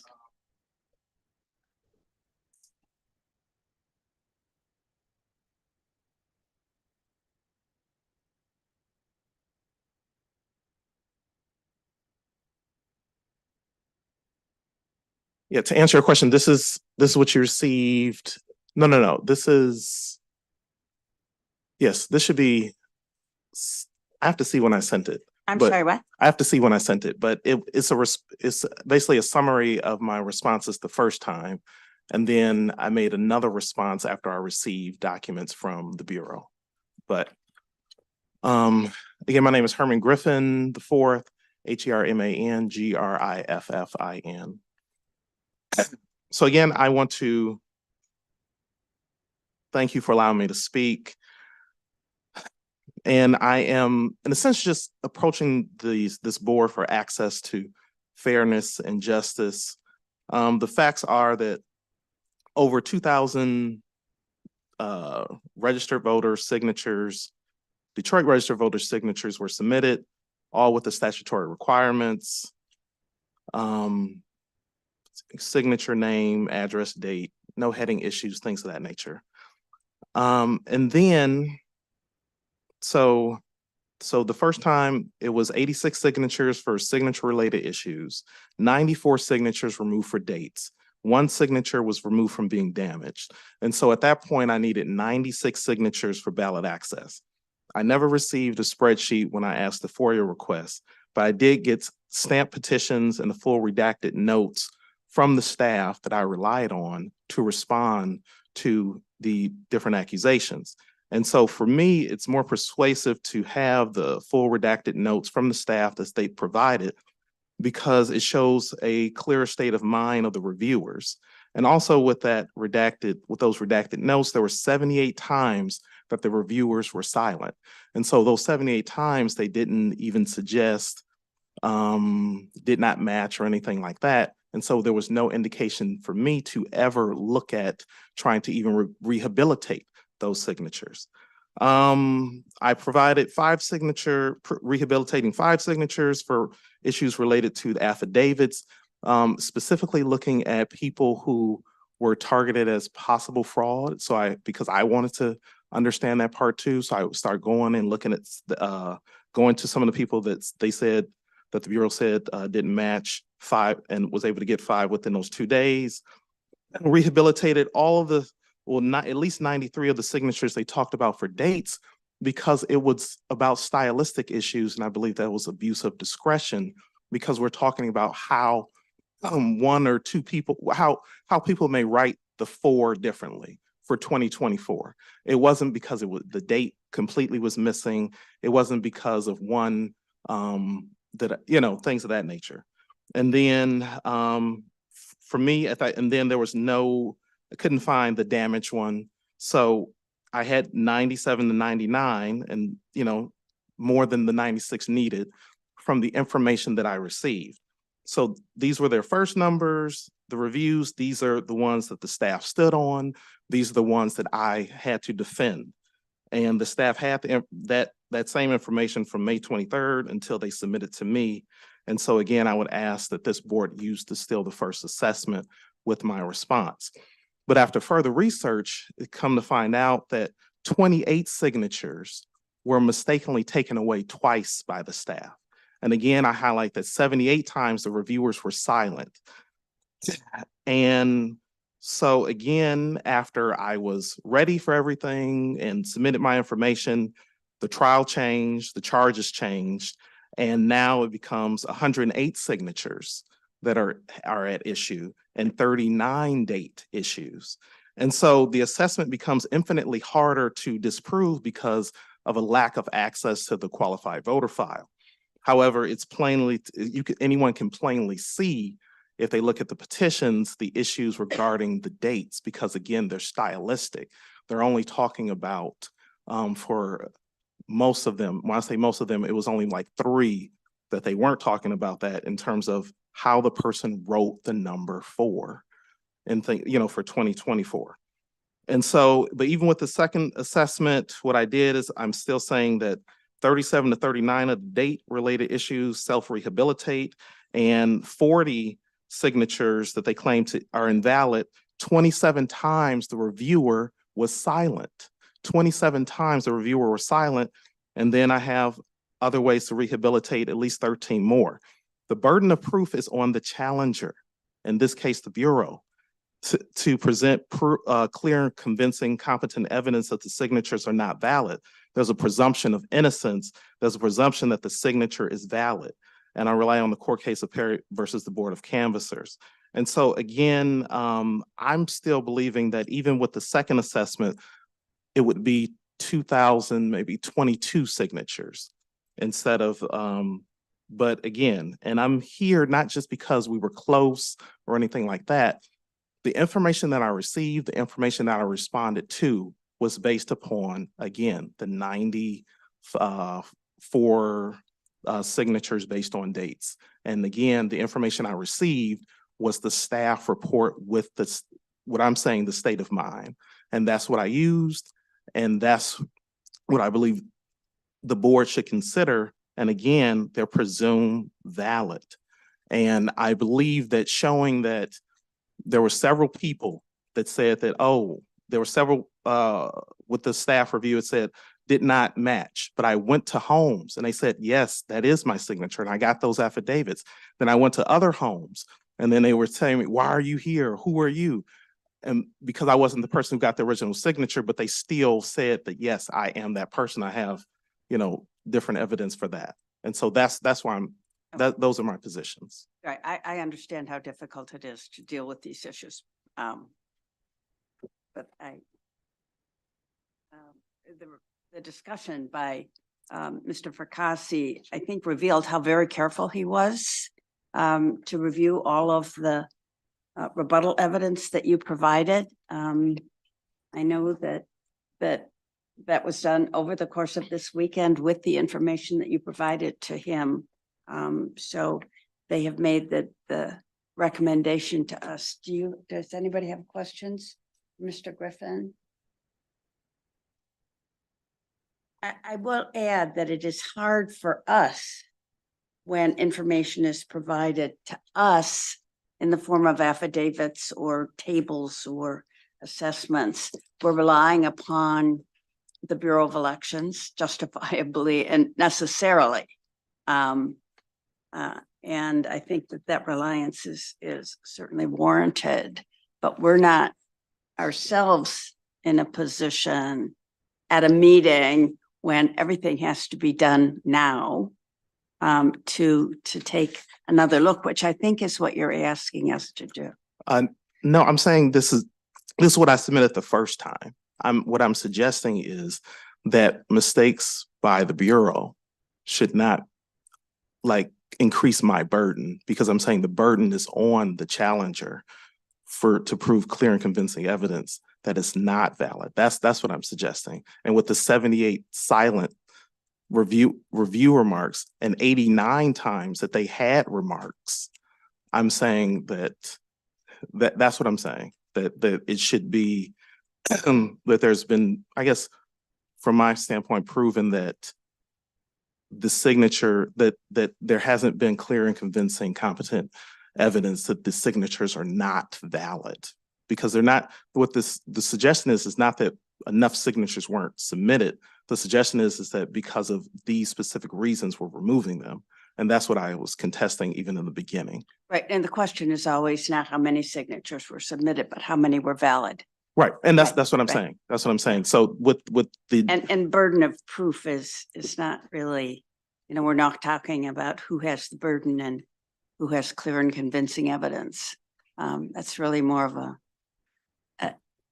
judicial concept, but the Bureau acting as secretary to the board reviews these petitions using the expertise that it has and reviews the signatures. So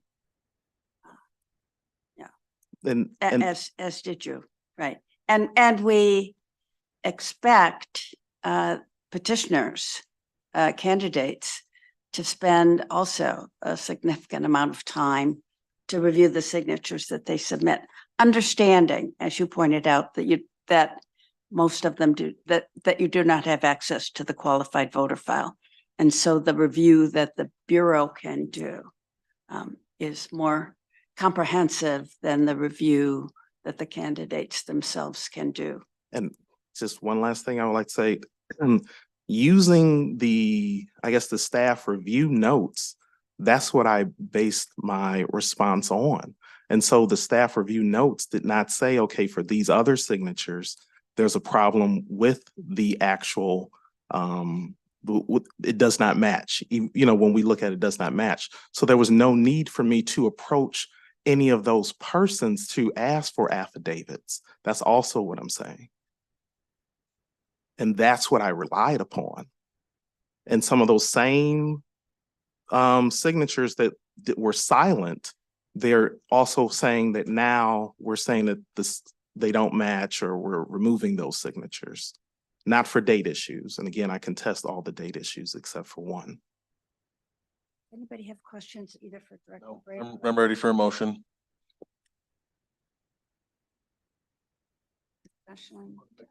Yes. I move that the board accept the staff recommendation and find the nominating petition filed by Herman Griffin insufficient. All in favor? Aye. Aye. Motion carries. Thank you, Mr. Quick. Thank you. Good. The next item on our agenda is public comment. Actually, Oh, no. we have one more and then. Oh, I'm sorry, we've got Vanessa Moss. Consideration of the sufficiency of the nominating petitions submitted by Vanessa Moss for the office, excuse me, of 36th District Court Judge, non-incumbent position. Nobody has asked to speak to this. Director Brader, can you tell us about this? Sure. The issue for this candidate is that she had two different headings on there on her sheet. So she had to submit a total of 2,000 valid signatures, and she had some of her sheets were on some of her signatures were on sheets that said that she was a candidate for judge, partial term ending on January 1st, 2029, incumbent position 36th district.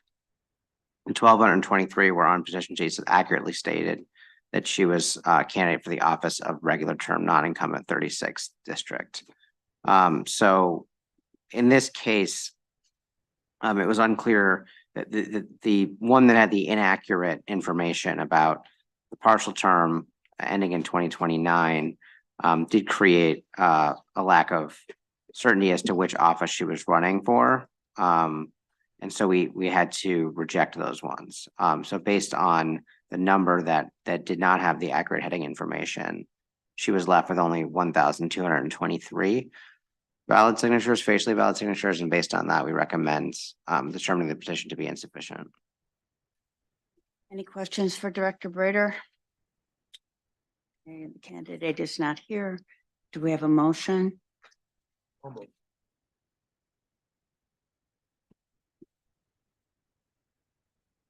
I move that the board accept the staff recommendations and find the nominating petition filed by Vanessa Moss to be insufficient. Support. All in favor? Aye. Motion carries. Madam Chair, before we move to public comment, can we return to a conversation that we started on Friday, talking about investigating or the possible investigation of petition circulators, specifically the circulators that had instances or potential of fraud? That is certainly a conversation that I think we should have. I know that we were presented by Mr. Doster, by Mr. Brewer, by Mr. Trebilcock, with evidence of fraud or forgery with regard to a number of petition circulators. We have the names and the identification and evidence which those challengers considered. And we also have, as I understand it, lists of names which have been compiled by the Bureau in its review. So I think that we do need to refer this information that we have both received and ourselves compiled. We do need to refer this to the Attorney General. And I know that Member Daunt was concerned about insufficient prosecutions of the 2022 forgers. I think we want to have the Attorney General reporting. Actually, I don't know if the Attorney General reported back to us. Don't get too far from that mic. Oh, I think that once the matters of forgery went to the Attorney General, we didn't hear anything about it until we read something in the paper. Am I correct? I'm going off of memory, but obviously this has been an issue since 22 at least. It came exploding into the forefront in 22. There were numerous news stories following 22, which ultimately, from what I can tell, Sean Wilmoth ran a circulation business. His wife, I believe, and an associate have been charged, and there's been a court case ongoing. I honestly do not know where that stands, what process or what portion of it they are in. I think that's good news that they are being charged.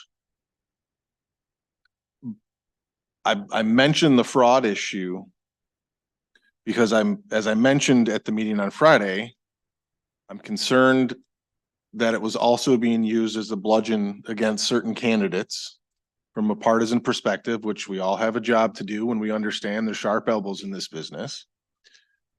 But it is a legitimate concern that needs to be addressed.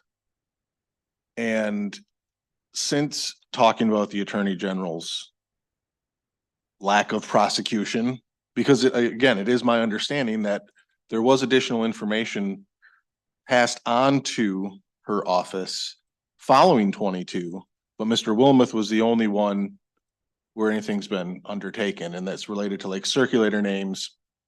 And I have friends who are in the circulation business who utilize that list of circulator names to do due diligence on signatures that they were looking at before turning in and pulling people out and submitting them for further review.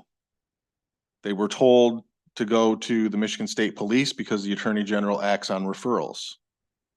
Michigan State Police, to my knowledge, as of discussion with them on Friday, had not provided any feedback. Additionally, I've seen in news reports that the Attorney General has said, well, her office has said, we act on referrals from the Bureau of Elections. So I know the Bureau staff, I know the AG staff, at least the two who work with us all the time, are concerned about this and want to do something about it. What I don't want to happen is for this to turn into some, partisan witch hunt in the midst of an election.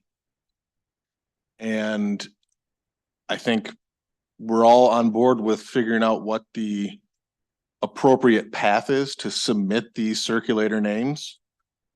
So I think it's important that we do it in the correct way so that the people up the chain that this goes to have no excuse to have not acted.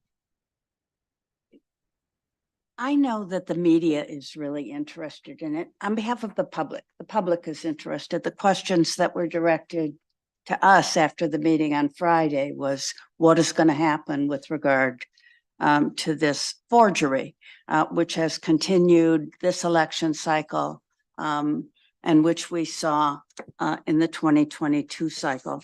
So as I said, I think that we have significant information to pass along. I have some questions about what is indicative of forgery, based upon questions that the media have raised, and also some confusion that I had. I tried to address this with Mr. Fracassi, whether not read. What is the indication of the NR indication not registered? Does that mean that the person is not registered at all? That code is used for somebody who is not registered at the district or in the city or township indicated on the petition sheet. But I think that not registered often indicates that the circulator is using old lists, because they're using the name of a voter at an address which the voter no longer is registered at. And that usually, as I understand it, is a sign that the circulator that the petition signature is not a valid one. But it may be coded as not registered, where what we're really talking about is invalid because it doesn't match. I'm really messing this discussion up, but can we talk about not registered and invalid signature? Because those on the analysis of the Senate samples, those two codes were the ones that were most frequently seen. And I think that both of them were indicative of fraud. Am I correct? Or of forgery? They can be. So I think it's important just to keep in mind sort of the multiple roles that we're serving when we review these petitions. So when we identify or when we're looking at the validity of individual signatures or individual signers on these sheets, the first thing we're trying to determine is whether these candidates have enough valid signatures. So when we're looking at a signature that is on a sheet that shows indications of fraud, or just looking at any signature that was challenged, we're looking it up individually in the qualified voter file. So we will often find that upon a review, that the voter is not registered, or they're not registered in the jurisdiction, or they're not registered in the jurisdiction at the place that's indicated on the sheet. And at that point, and Adam, correct me if I'm wrong, we will just code that not registered. It might also be the case that the signature doesn't match, but we've already determined, for purposes of the petition review, determine if they have enough signatures. We've already invalidated that signature. So we have decided, that's a not registered. By the way, it might be interesting to know the signature doesn't match, but it doesn't really matter for purposes of the validity of that signature for the count of the candidate. Sometimes we'll find that that is a registered voter with that name at that address or in the jurisdiction, but that the signature doesn't match, that's what would get the invalid signature code.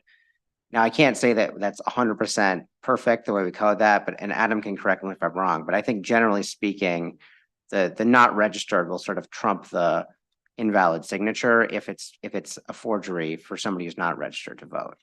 But it may be the case that sometimes somebody's looking at it will code it as an invalid signature because perhaps they just noticed that the signature doesn't match. So those can both be indications of fraud. They also might just, be one-offs where somebody didn't realize they weren't registered to vote. They signed a petition. It could also be, somebody who signed a fake name because they were trying to get rid of this person and bothering them at the farmer's market, which that person did something wrong, but isn't necessarily an indication that the circulator did. So that's generally how we break it down for purposes of canvassing the petitions, but those are both going to be part of the referral. So whether it's coded as not registered or coded as invalid signature for purposes of determining the number of valid signatures in the petition, it's still going to be part of what we refer for investigation. Adam, do you want to add anything? No, I think you summarized it perfectly. So I think for the public's understanding, that's important to know. Because I saw some comments somewhere where Michigan has such a high voter registration rate, how can there be so many non-registered signers of petitions? And that NR doesn't mean that they're not registered.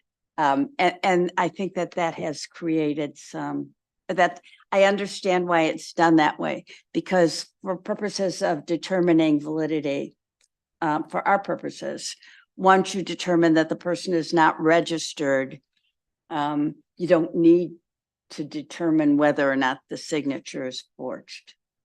Am I correct? For purposes of determining the Right, validity, yeah. Okay. We would still want to know that. I mean, whoever's investigating this for criminal activity would probably want to know that. But that's part of the further investigation. I just have a question. So given the numerous names we had in 2022, we haven't seen those circulators' names again, have we?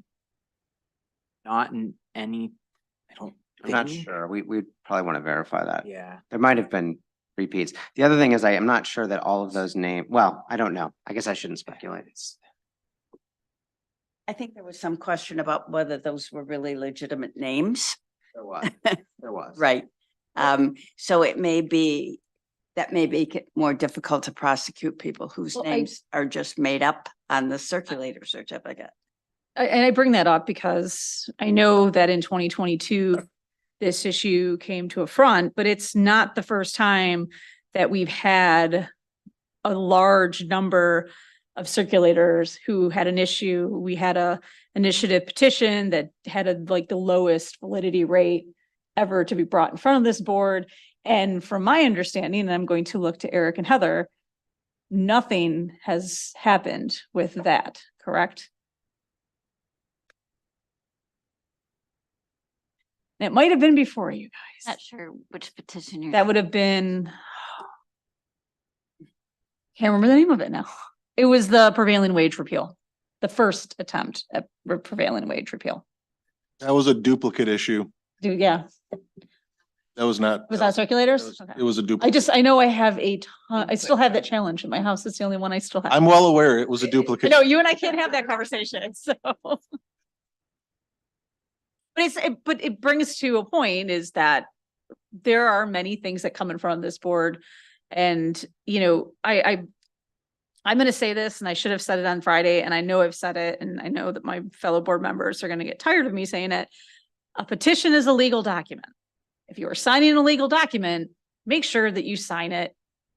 I mean, I know you're getting rushed out, but take your time. Put your correct signature on there, or try to, and please put an actual date on there. And I'm looking through these as we go through, and that's an issue. Sorry. So I'm looking at some of the challenges we've received. And attorneys on both sides of the aisle, or that traditionally work on both sides of the aisle, have filed these challenges, pointing this issue out. And I think they're candidates who are falling on either side of the aisle. Would it make sense to have, Chris, I know wants to talk about this. Moving closer. It's an Eric. I don't know if Eric would like to come up We just. and join him and like hear from folks on both sides on this issue and how you've filed these challenges and what would be a correct course of action for the Bureau to take. Yeah, or what do you think? Okay. Uh, Mr. Bilcock first. Thank you, Chris Bilcock, TREBIL-COCK from the law firm of Clark Hill. I appreciate the opportunity to address the board because I do think this is an important issue. And it's an important issue that shouldn't be a partisan issue. It is and comes up in the context of partisanship and elections, but it shouldn't be a partisan issue. And I just want to remind us all in the public that Article 2, Section 4 of our Constitution says that the legislature shall enact laws in part to preserve the purity of elections and to guard against abuses of the elective franchise. And when we see fraud and we see forgery in these nominating petitions or in these ballot initiatives, it is those laws that this board is charged to enforce that guard against that and carry out that constitutional mandate. So 168-544C, which gives this board the discretion to disqualify candidates or circulators or signatures collected by certain circulators, it's done to preserve the purity of elections, and it's done under this constitutional mandate. And so I think that's the general context to think about. Mr. Daunt, you asked a question about the issue about what happened in 2022. And I just remind this board that I brought challenges with Attorney Mark Brewer, who was here earlier in the petition drives, the ballot initiative drives back in 2020 that alleged fraud and significant numbers of fraud. And there were no prosecutions. And we warned against that and said, you are giving a green light. And that's not just the board. I'm saying, that you can't bring charges, right? So it was across the board, but we are opening up Pandora's box and saying Michigan is an open door for fraud. And what did we see 2 years later? We saw that. And I think you continue, and that's why we brought forward the evidence. I think you continue to see that. As a matter of fact, there's a woman that was named in the 2022 report, and I quote, Diallo Danley, and this is from the challenge to Tudor Dixon's 2022 petitions, and this is from the staff, quote, staff also identified 1,076 signatures submitted by Diallo Danley, many of which appeared to be signatures of dubious authenticity. However, unlike circulators who were included in the staff report on fraudulent nominating petitions, it was not the case that every signature submitted by Diallo Danley did not have any redeeming qualities. Accordingly, staff did not include his petitions among the fraudulent petition circulator petitions. He's named in the 2024 list. Yeah. Yeah. Of doing it. And I would note that I guess what I would want clarity on and really think it's incumbent upon the board to do is, because you use the sampling process, this 24 staff report concludes that there was no face review of every nominating petition for those, which maybe I'm wrong, but that's what the staff report says. And why is that important is because staff notes that sheets showing clear indications of fraud are identified. But again, the staff report says, unlike 2022, in this cycle, petition sheets showing clear indications of fraud were mixed in with seemingly legitimate sheets with the same names of circulators listed on petitions in some form. Some petition sheets showing clear indications of fraud also had legitimate signatures on them. My point is that I think you have to take all the information that was provided, and to the extent that the Senate petitions were not reviewed in total, that staff should review those in total. And now that there's some time allowed to do that, and then once that review is done, to be able to send a full report to the AG's office. Because my worry is that staff doesn't have the expertise, or the AG's office and investigators don't have the expertise of Bureau staff and the experience in reviewing those. I hate to say these guys aren't looking for more work, but I mean, they're the ones. I think Mr. with the Brader, expertise. Director Brader wants to respond to that. Yeah, because go it's ahead. a question that we have raised with the Bureau about whether using the sampling process means that we're not seeing the very evident fraud that we saw when we were not using a sampling process. I'll just briefly say, the sampling is done to determine the sufficiency of the petition. We still will refer any suspicious signatures for investigation, regardless of whether they're in the sample. But in addition, I think that in what Mr. Fracassi explained to me when I asked him about this, was that in the process of sorting and numbering the petitions, they do see those petitions that have significant evidence of fraud. That would encompass the clear indications of fraud, but even by the own staff report, it says that 2024 is not like 2022 and that there are other forms of fraud. So for example, if you're not comparing, and we put this in the challenge, which I know when we spoke on Friday, it was unclear if all board members had received what we'd submitted. Have all board members received the evidence that we submitted? Yes. Okay, great. Because what we presented in there is examples across Senate petitions that were submitted. For example, a circulator of one name with 4 different signatures, clear 4 different signatures. Now, if you're doing a numbering like the Bureau does as they number and stamp and scan those, you may not see that as an indication of fraud. And so what I'm saying is that those indications of fraud, obviously the clear stuff, they're great at catching, but if you're not doing a cross look at the full universe, you're not going to catch that fraud. I'm not sure how that can be done, quite frankly. All I'm saying is that is not caught. And so I understand the Bureau uses the sample process. You've certified based on that. That's a conversation for another time. What I'm saying in terms of the clear indications of fraud and what I want to be certain that happens is that it's what we've identified through information provided. It's what was included in the Ackerman challenge.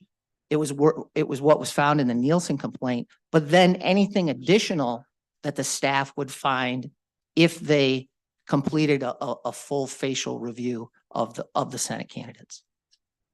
I guess I'm not sure what we're arguing about here. We already said we were going to look at the letter and review that and include it in our referral. So I'm not sure what the issue is. There is a proposed amendment to the canvassing statute, the provisions that cover canvassing. And I know that one of the provisions is that if the Board of State Canvassers determines that any signature is fraudulent, the board must refer that signature to the Department of the Attorney General. I don't think that we need to need necessarily that mandate, but maybe it is important that this is our obligation to bring this to the attention of the Attorney General. Madam Chair, if Yeah. I may Please do. offer a Yeah. few insights. I don't know if it's the board's obligation. I think the process that worked in 22, where that wasn't a referral from this board, those were referrals from the Secretary of State. They're the ones that have the information available to them. They're the ones that have reviewed these petitions. They're the ones that have access to the QVF and the signature file and not this board. So I'm not so certain that we all agree that fraud should be, any fraud is too much fraud. But you know, how do you fix that? You know, the secretary's referral process that they instituted in 22, let them do it again if they feel the need to do that for 24. You know, leave that to your staff, which you've been relying on for all of these other staff reports that you've had. And I do object to a few of these challenges or evidence we've set forth. The evidence before this board is what's set forth in the random sampling results for U.S. Senate candidates nominating petitions dated May 24. And I hearken back to Member Daunt's comments earlier about these investigations turning into a partisan witch hunt. You know, brother counsel here was attacking Mike Rogers, who according to this report had the cleanest petitions, the cleanest. Can I say that 20 times to make it the point clear here? The cleanest petitions in terms of fraud. His invalid signature rates were the lowest of any candidate. So Actually, I don't think that's accurate. no, that is accurate, Madam Chair. That is absolutely accurate. Whether you want to believe it or not, the numbers are the numbers prepared by the staff. So I understand the need to eradicate fraud. Of course, we should do that. The secretary has the process in place. I'm not sure this board necessarily needs to get involved, but if you want to help curtail fraud and enough of this happy talk. I have sat here a number of times and we just saw it here with that gentleman, Mr. Griffin. He wasn't able to rehabilitate his signatures because he didn't have access to QVF file. I get that. But if this board wants to do something to help combat fraud, and I understand the need that the statutes, you know, suggests that we can't have access to it, whether we're a challenger or whether we're a sponsor or a candidate of a particular petition. But by golly, give us access to this information, whether we have to come into the Bureau of Elections in Lansing and I have someone looking over my shoulder to make sure that I'm only looking at the qualified voter signature file for the purposes that I'm doing it for, and that is to either prove fraud, review fraud, or rehab against fraudulent accusations. Please give us that tool. You want to have us get rid of fraud. We all agree to that. Please give us that tool. I mean, I'm allowed to come in, we're all allowed to come in and look at original petitions right now. And we come in, you know, the Bureau of Election staff makes me sign this piece of paper that says, you know, if you're doing anything inappropriate or whatever, we get to take your firstborn. Okay, I've signed that. And I always walk in and I never have a pen in my hand like I do right now. And I always ask that Adam or whoever is sitting absolutely right next to me 100% of the time.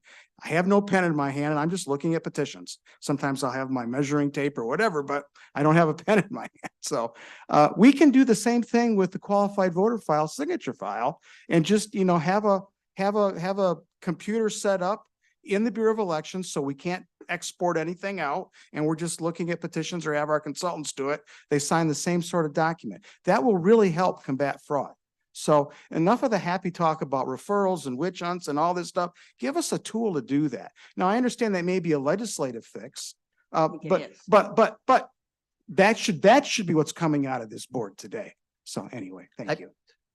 I do think that Slotkin's petitions were a little better than No, overall they were better. Had 626. You're looking out at of the wrong number though. 750. Madam Chair, you're looking, look You at know, the and I'm invalid only signature number. raising that because I think that both sides were using this with regard to Senate candidates, right? I mean, clearly, I didn't file a challenge, no, but weeks every- after the every- fact. But you kept saying slot, when Trebilcock filed something for the Dems. Yeah. You kept referring to that as being Slotkin's challenge to Rogers or. I said challenge. Slotkin's attorney. Yeah. I'm That sorry, was what- accurate. I referred to Mr. DeBilcock as Slotkin's.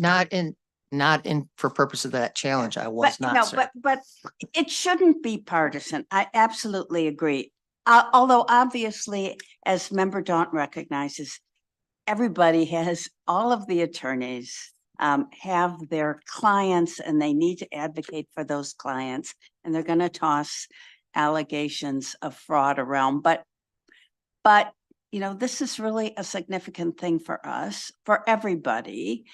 You want to have the ability to present petitions from your clients that are going to be approved. Absolutely. And you want the means, and what I think what you're talking about, candidates, it would be helpful if candidates were better able to validate the signatures that they have. Well, But Ask Mr. Griffin.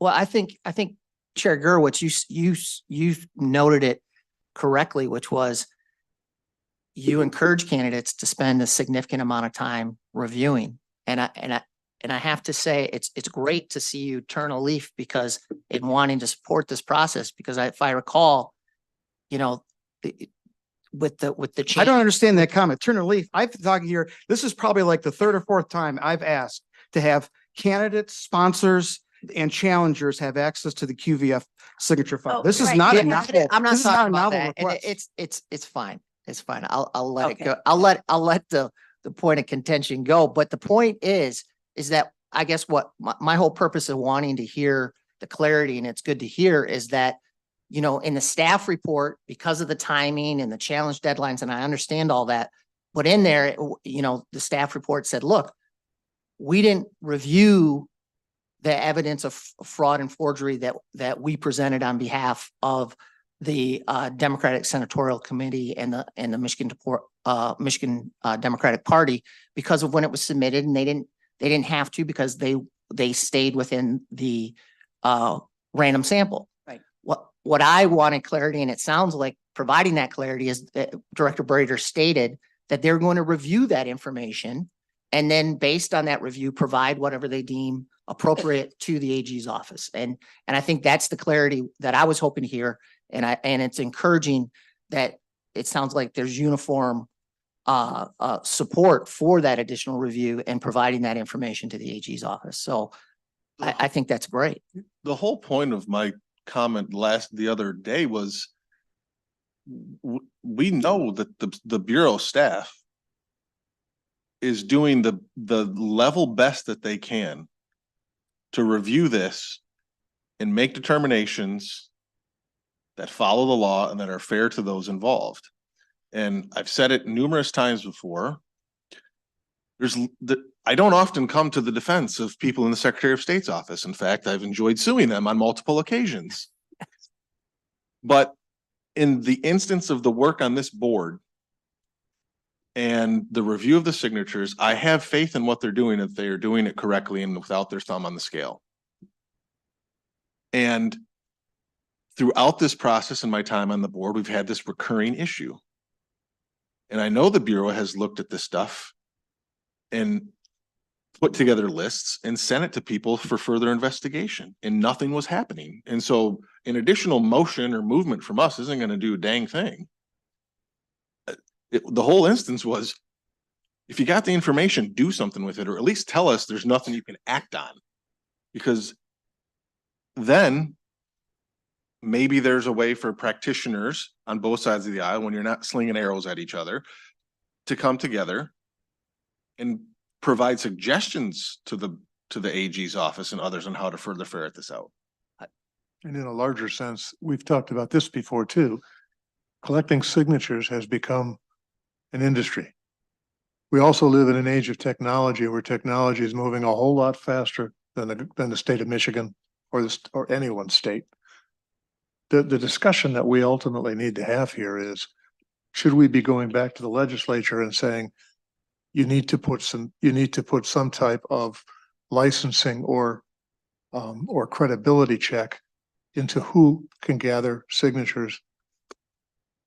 And that's a conversation that can't happen before the election this year. It's a conversation that should happen afterward. If I could just briefly address both member Hauskamp and Mr. Daunt, but to you first, Mr. Hauskamp, I think you're right. And it's a tough legislative solution, but I think they have to look at solutions. I think the checkbox and some things they tried to do some of those things in the legislature, but clearly it hasn't been enough to indicate whether you're a paid circulator or not.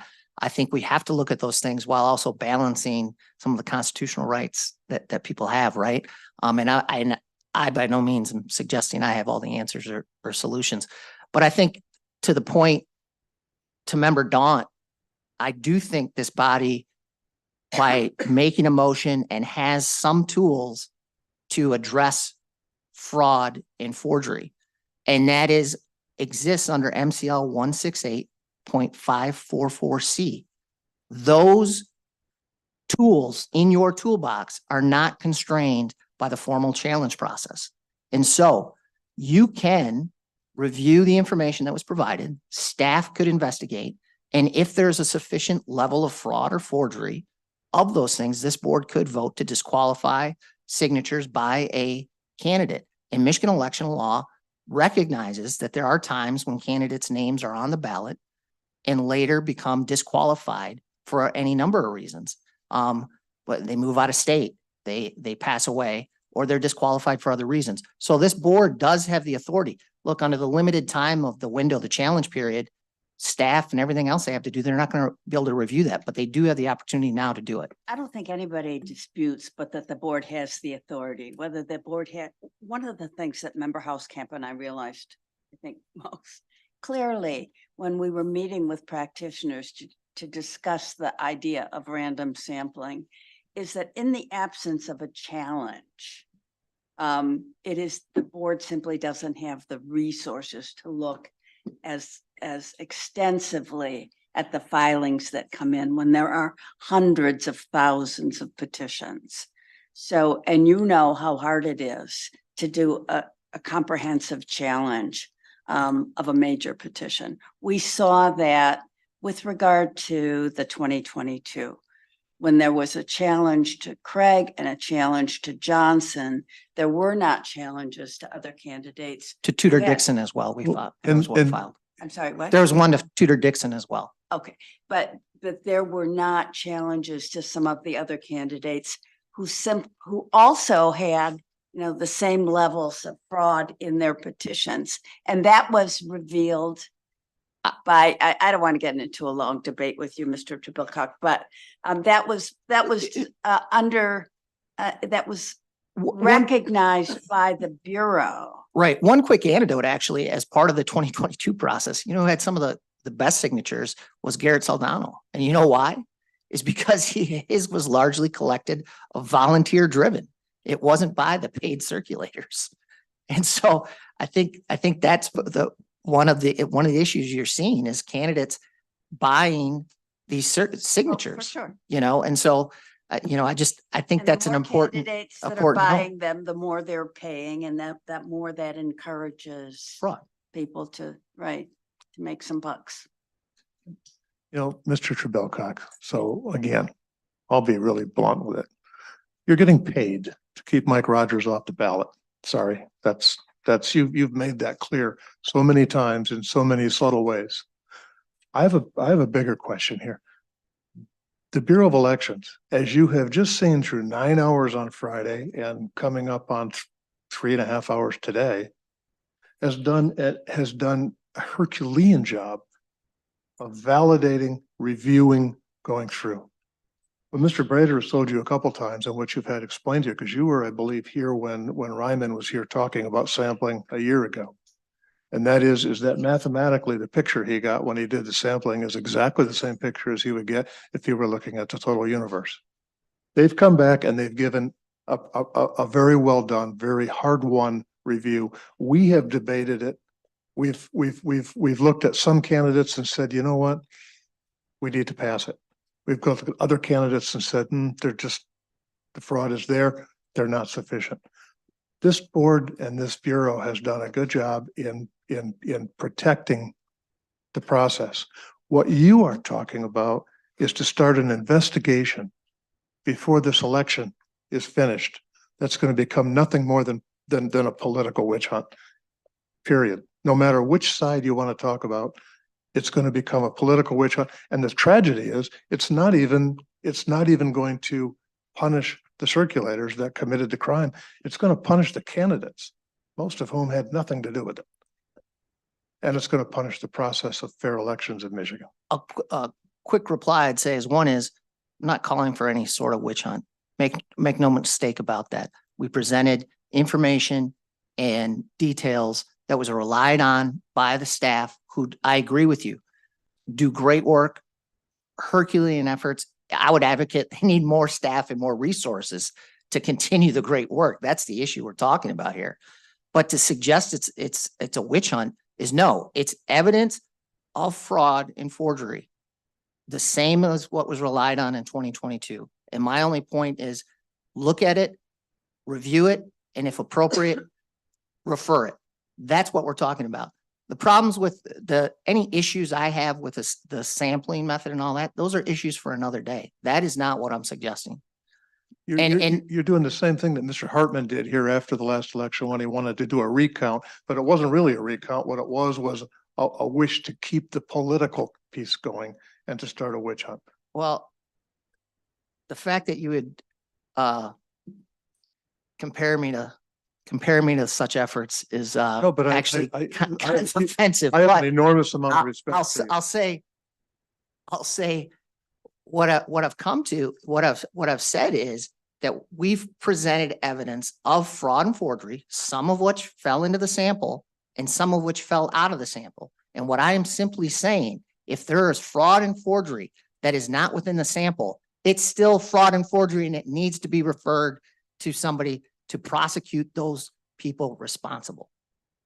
That is not a witch hunt. Can I ask Eric, can I ask you a question? If a circulator committed fraud, right?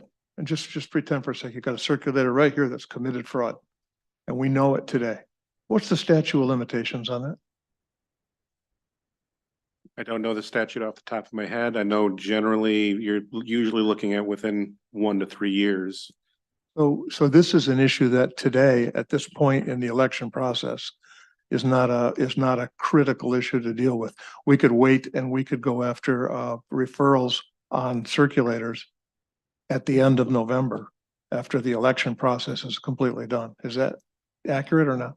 Well, I think one thing to keep in mind would be the statute of limitations is for the charges to actually be brought. It would not be to initiate the investigation, which can sometimes, depending on the scope of the investigation, take quite some time. I know that the case in the rising out of the 2022 gubernatorial election is right now in front of the district court waiting for a bind over determination. So that gives you some sense of time. That does. That answered it. Yeah. It does seem to be taking an extraordinarily long time to finish preliminary exams. We've seen that with a number of matters, have we not? But I think that we all understand that it is in everyone's interest, every candidate and the Bureau and the board to try to minimize fraud. And I think that what we recognize is that the number of petitions and the number of signatures is so vast that it's difficult to weed it all out. But prosecutions are important. They do send a significant message. And it would be really beneficial to everyone to see some more prosecutions. That's something that the Bureau of Elections is watching now. If the Bureau of Elections today feels that they have a glaring case of a conspiracy or a glaring case of a signature gatherer who has committed fraud, Am I incorrect in assuming that you have the ability to go forward and make a referral on your own without ever coming to us? That's part of your administrative process, correct? Correct, although we would certainly let you know. And I just want to, just for the record, I want to read again footnote 6 from our staff report on the sheet showing clear indication fraud. This is about the Senate letter, the Democratic Senate Campaign Committee letter. I just want to say, staff reviewed the letter and will include the relevant information in referrals for further investigation of petition sheets showing clear indications of fraud. So I just want to make sure everyone's aware that we are going to review all of that and include it in our referrals. In terms of what we look at, we work with our Department of State Office of Investigative Services. But beyond that, we can refer things directly for investigation, and we will.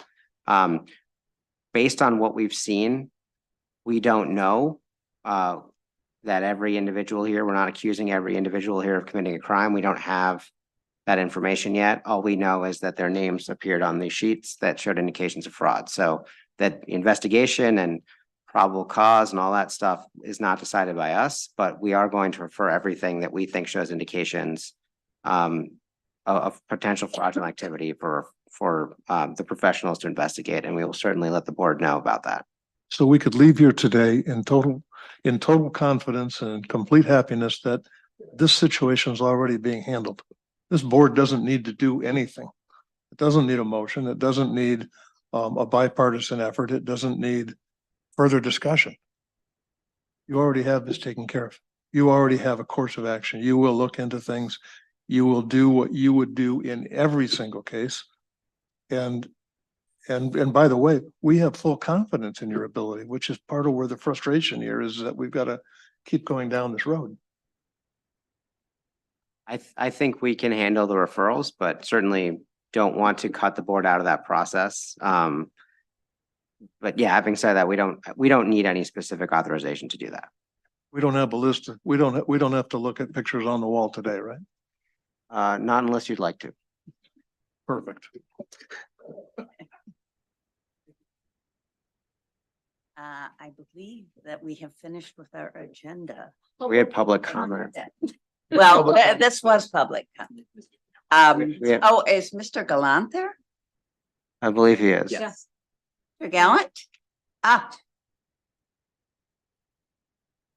Mr. Gallant? Oh, yes. Can you hear me now? Ah, you have, Can you hear me? you have 2 minutes. 2 minutes. Well, thank you very much. You're very generous today as compared to last time. James Gallant, Marquette County Suicide Prevention Coalition. These are my opinions. The Michigan Department of State's Director of Legal Services, Mike Brady, specifically instructed Secretary Benson while she was presiding for a public body under the Constitution that public bodies must follow Robert's Rules of Order. Specifically, a motion with a proper second brings the business before the assembly, and there shall be no debate or discussion before that. And that's on page 366, line 8. The business here is approval of sufficiency of nominating petitions. It's not consideration of accepting or disapproving staff recommendations concerning a petition.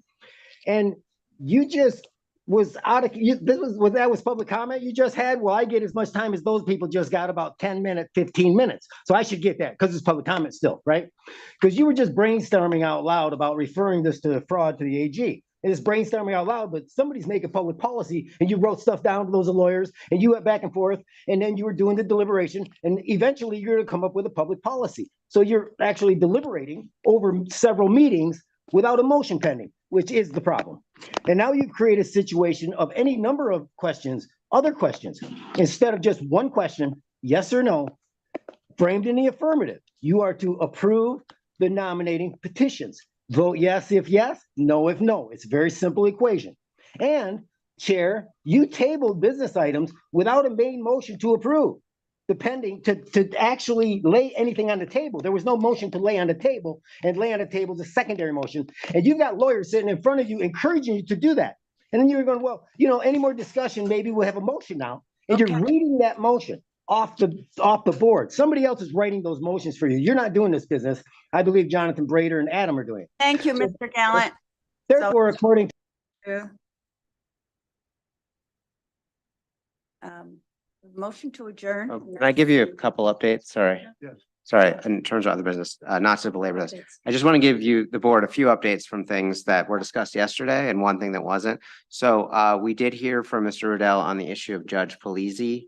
And we subsequently got correspondence on another course of action that we believe, well, we have decided is appropriate, which is that because there were no candidates that were not rejected, essentially, there's a separate provision of law that allows us to establish a new deadline for people to file nominating petitions, and then for it to go to the ballot in November. So Judge Polizzi, along with anyone else, will be able to submit nominating petitions at a future date. The board will consider those at a future date to determine their sufficiency, and then those with sufficient signatures will go on the ballot in November.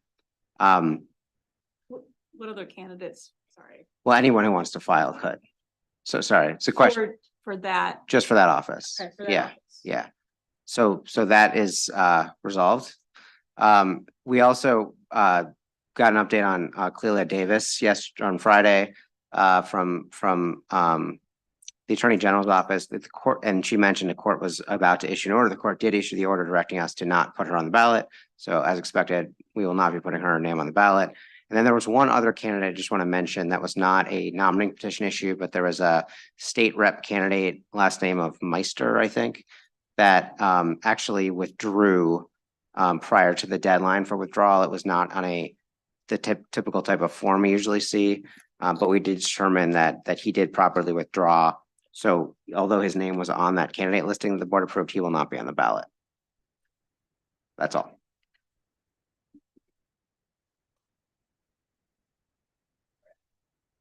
I just want to give, none related to that. So if there's questions first off. Which court was Davis again? 36th District Court, I believe. I think that's right, 36th District Court. So I wanted to just give an update on the legislation package that you have in front of you. We have been going back and forth. If you recall, this is the package that the board approved moving forward in the process. I don't remember, but a little bit ago. So the board testified at the hearing a couple of months ago, and then subsequently there's been additional discussions with the legislature, additional feedback from outside groups. So what you have in front of you is an updated draft of some changes. So I wanted to highlight just a couple of things that have come out in particular. So the first is that the recommendation in front of you actually codifies the approval as to form process. So right now it's an optional process that comes before the board, and it's the amendments would put it direct into statute. And the other piece that it would do is it would also tie it to the approval as to summary language. So it no longer would be two steps. It would be one and that's it. You would come in, you would request summary language and approval as to form at the same time. And you get both of them or you get none of them. The benefit of doing that is that typically the Bureau, when somebody requests approval for summary language, the Bureau posts on its website, on the board's website, that says we're soliciting public comment for consideration for the director to draft the language. That notice then would also give the public notice that the form is also being considered as well. And this was done in an effort to bring some transparency to the process. I was looking to see who was, and if anybody was in the room.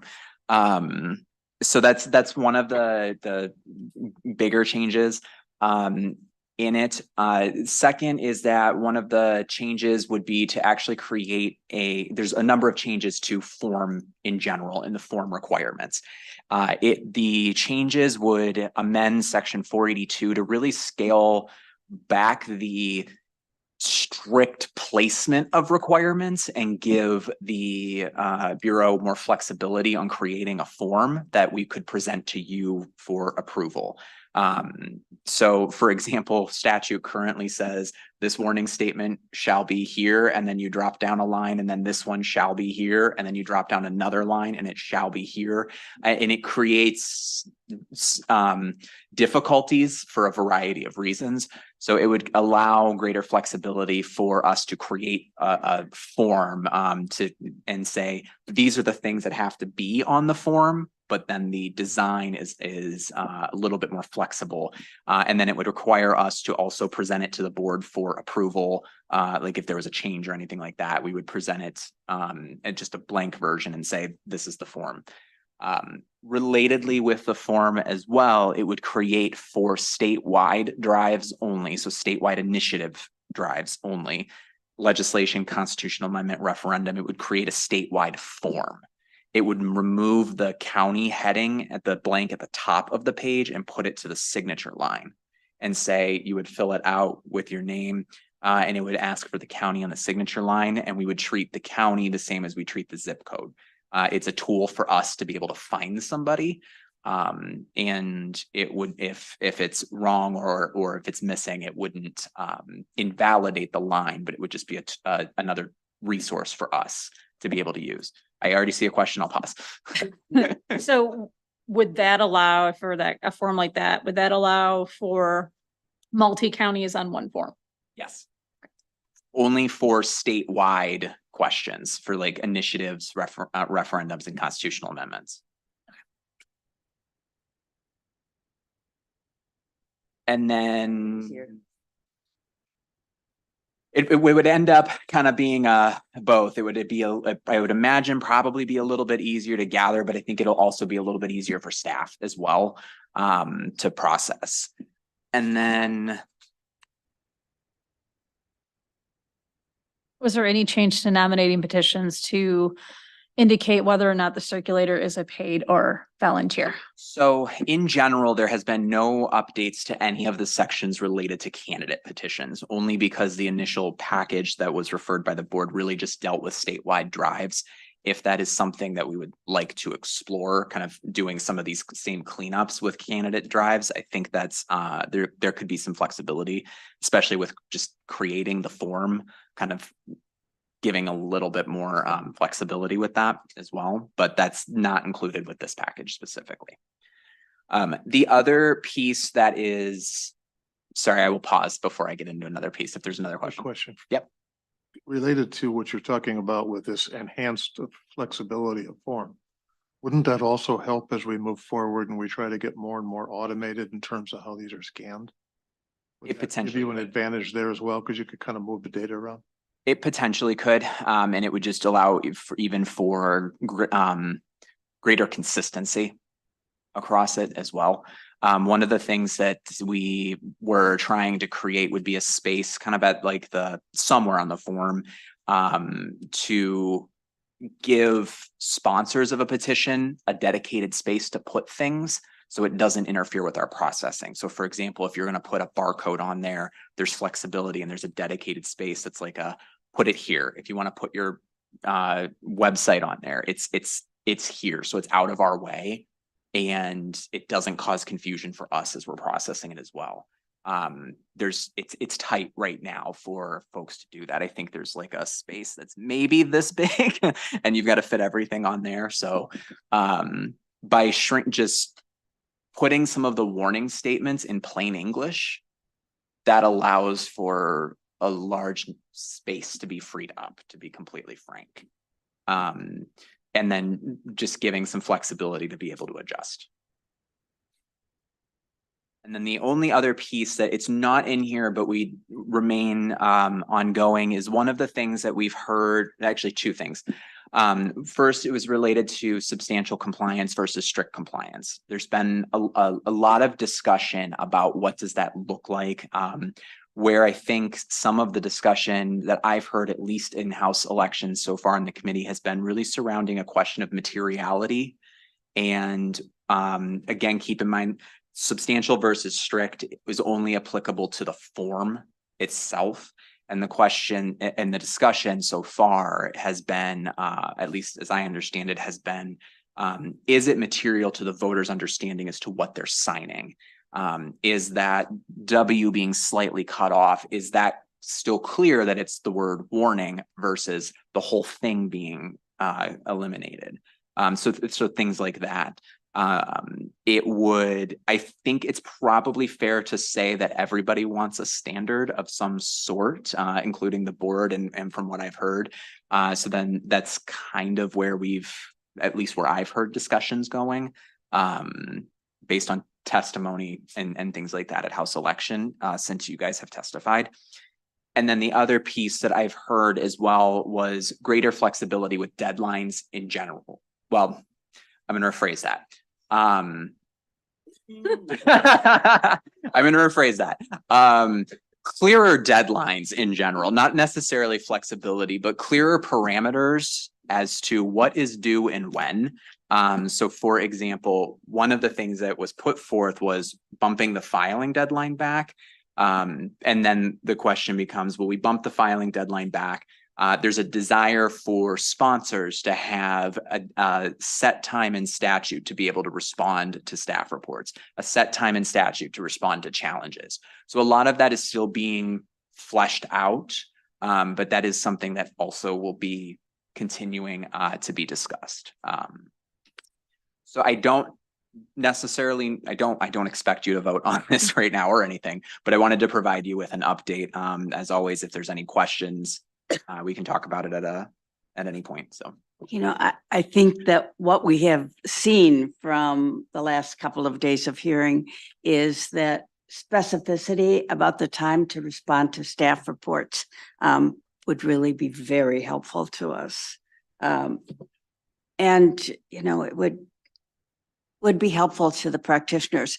I think also one question that I had for you was, when the staff report comes out, do people, particularly those who are not regularly practicing election law, do they understand that they could immediately ask for the data behind the staff report?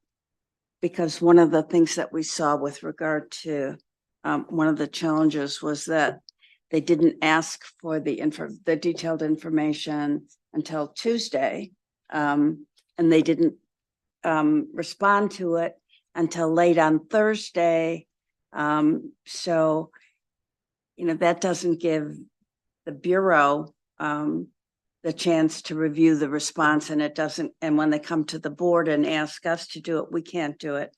But if, and Director Brader addressed this, because you're not always going to have a 3-day weekend, holiday weekend between the staff report and the Board of Canvassers meeting.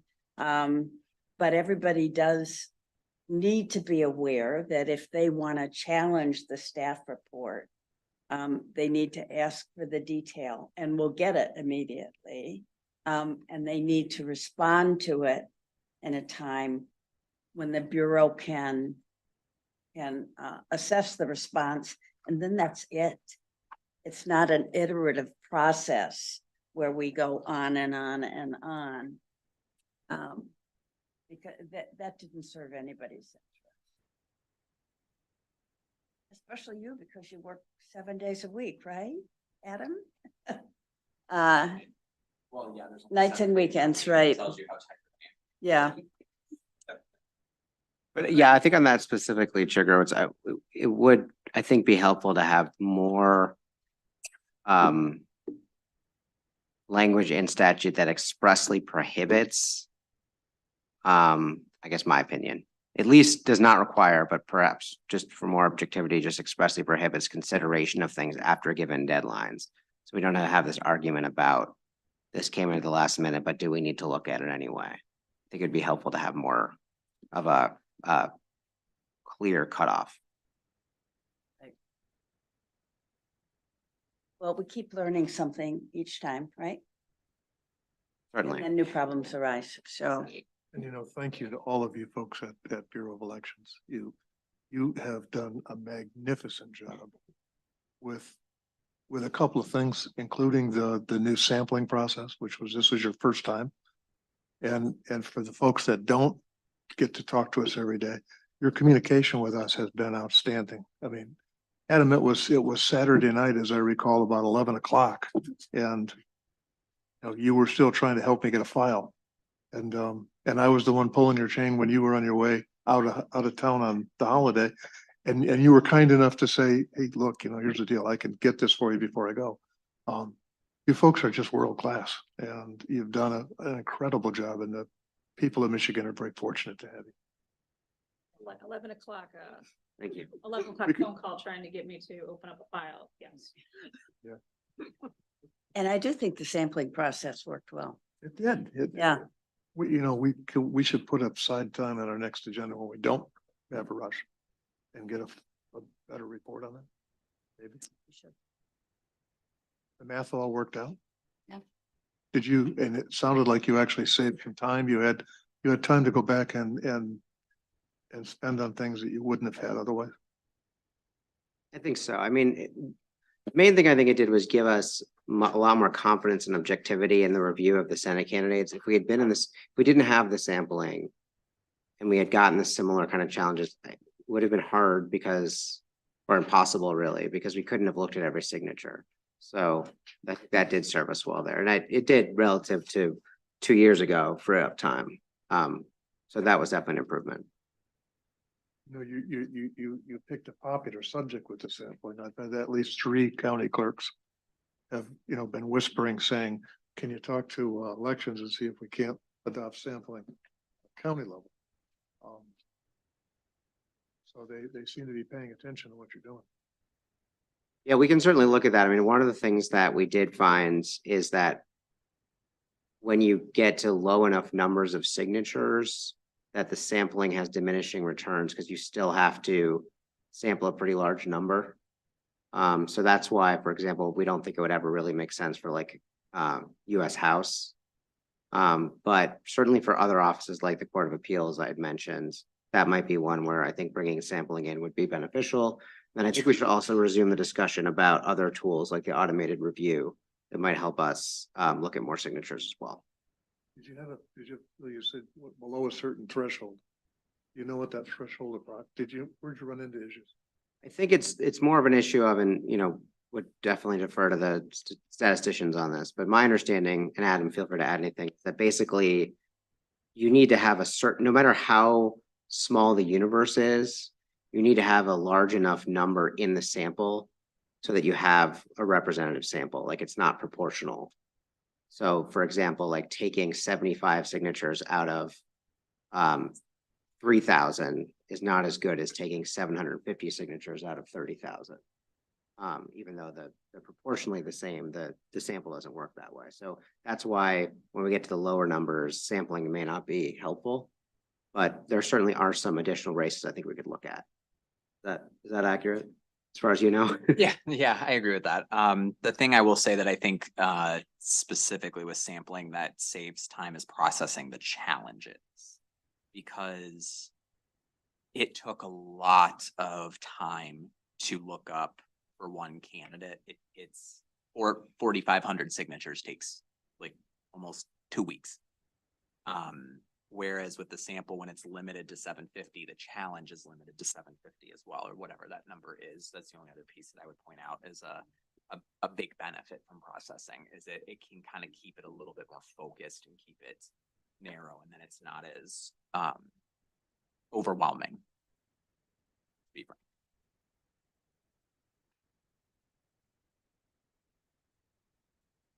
Excuse me, this was good discussion.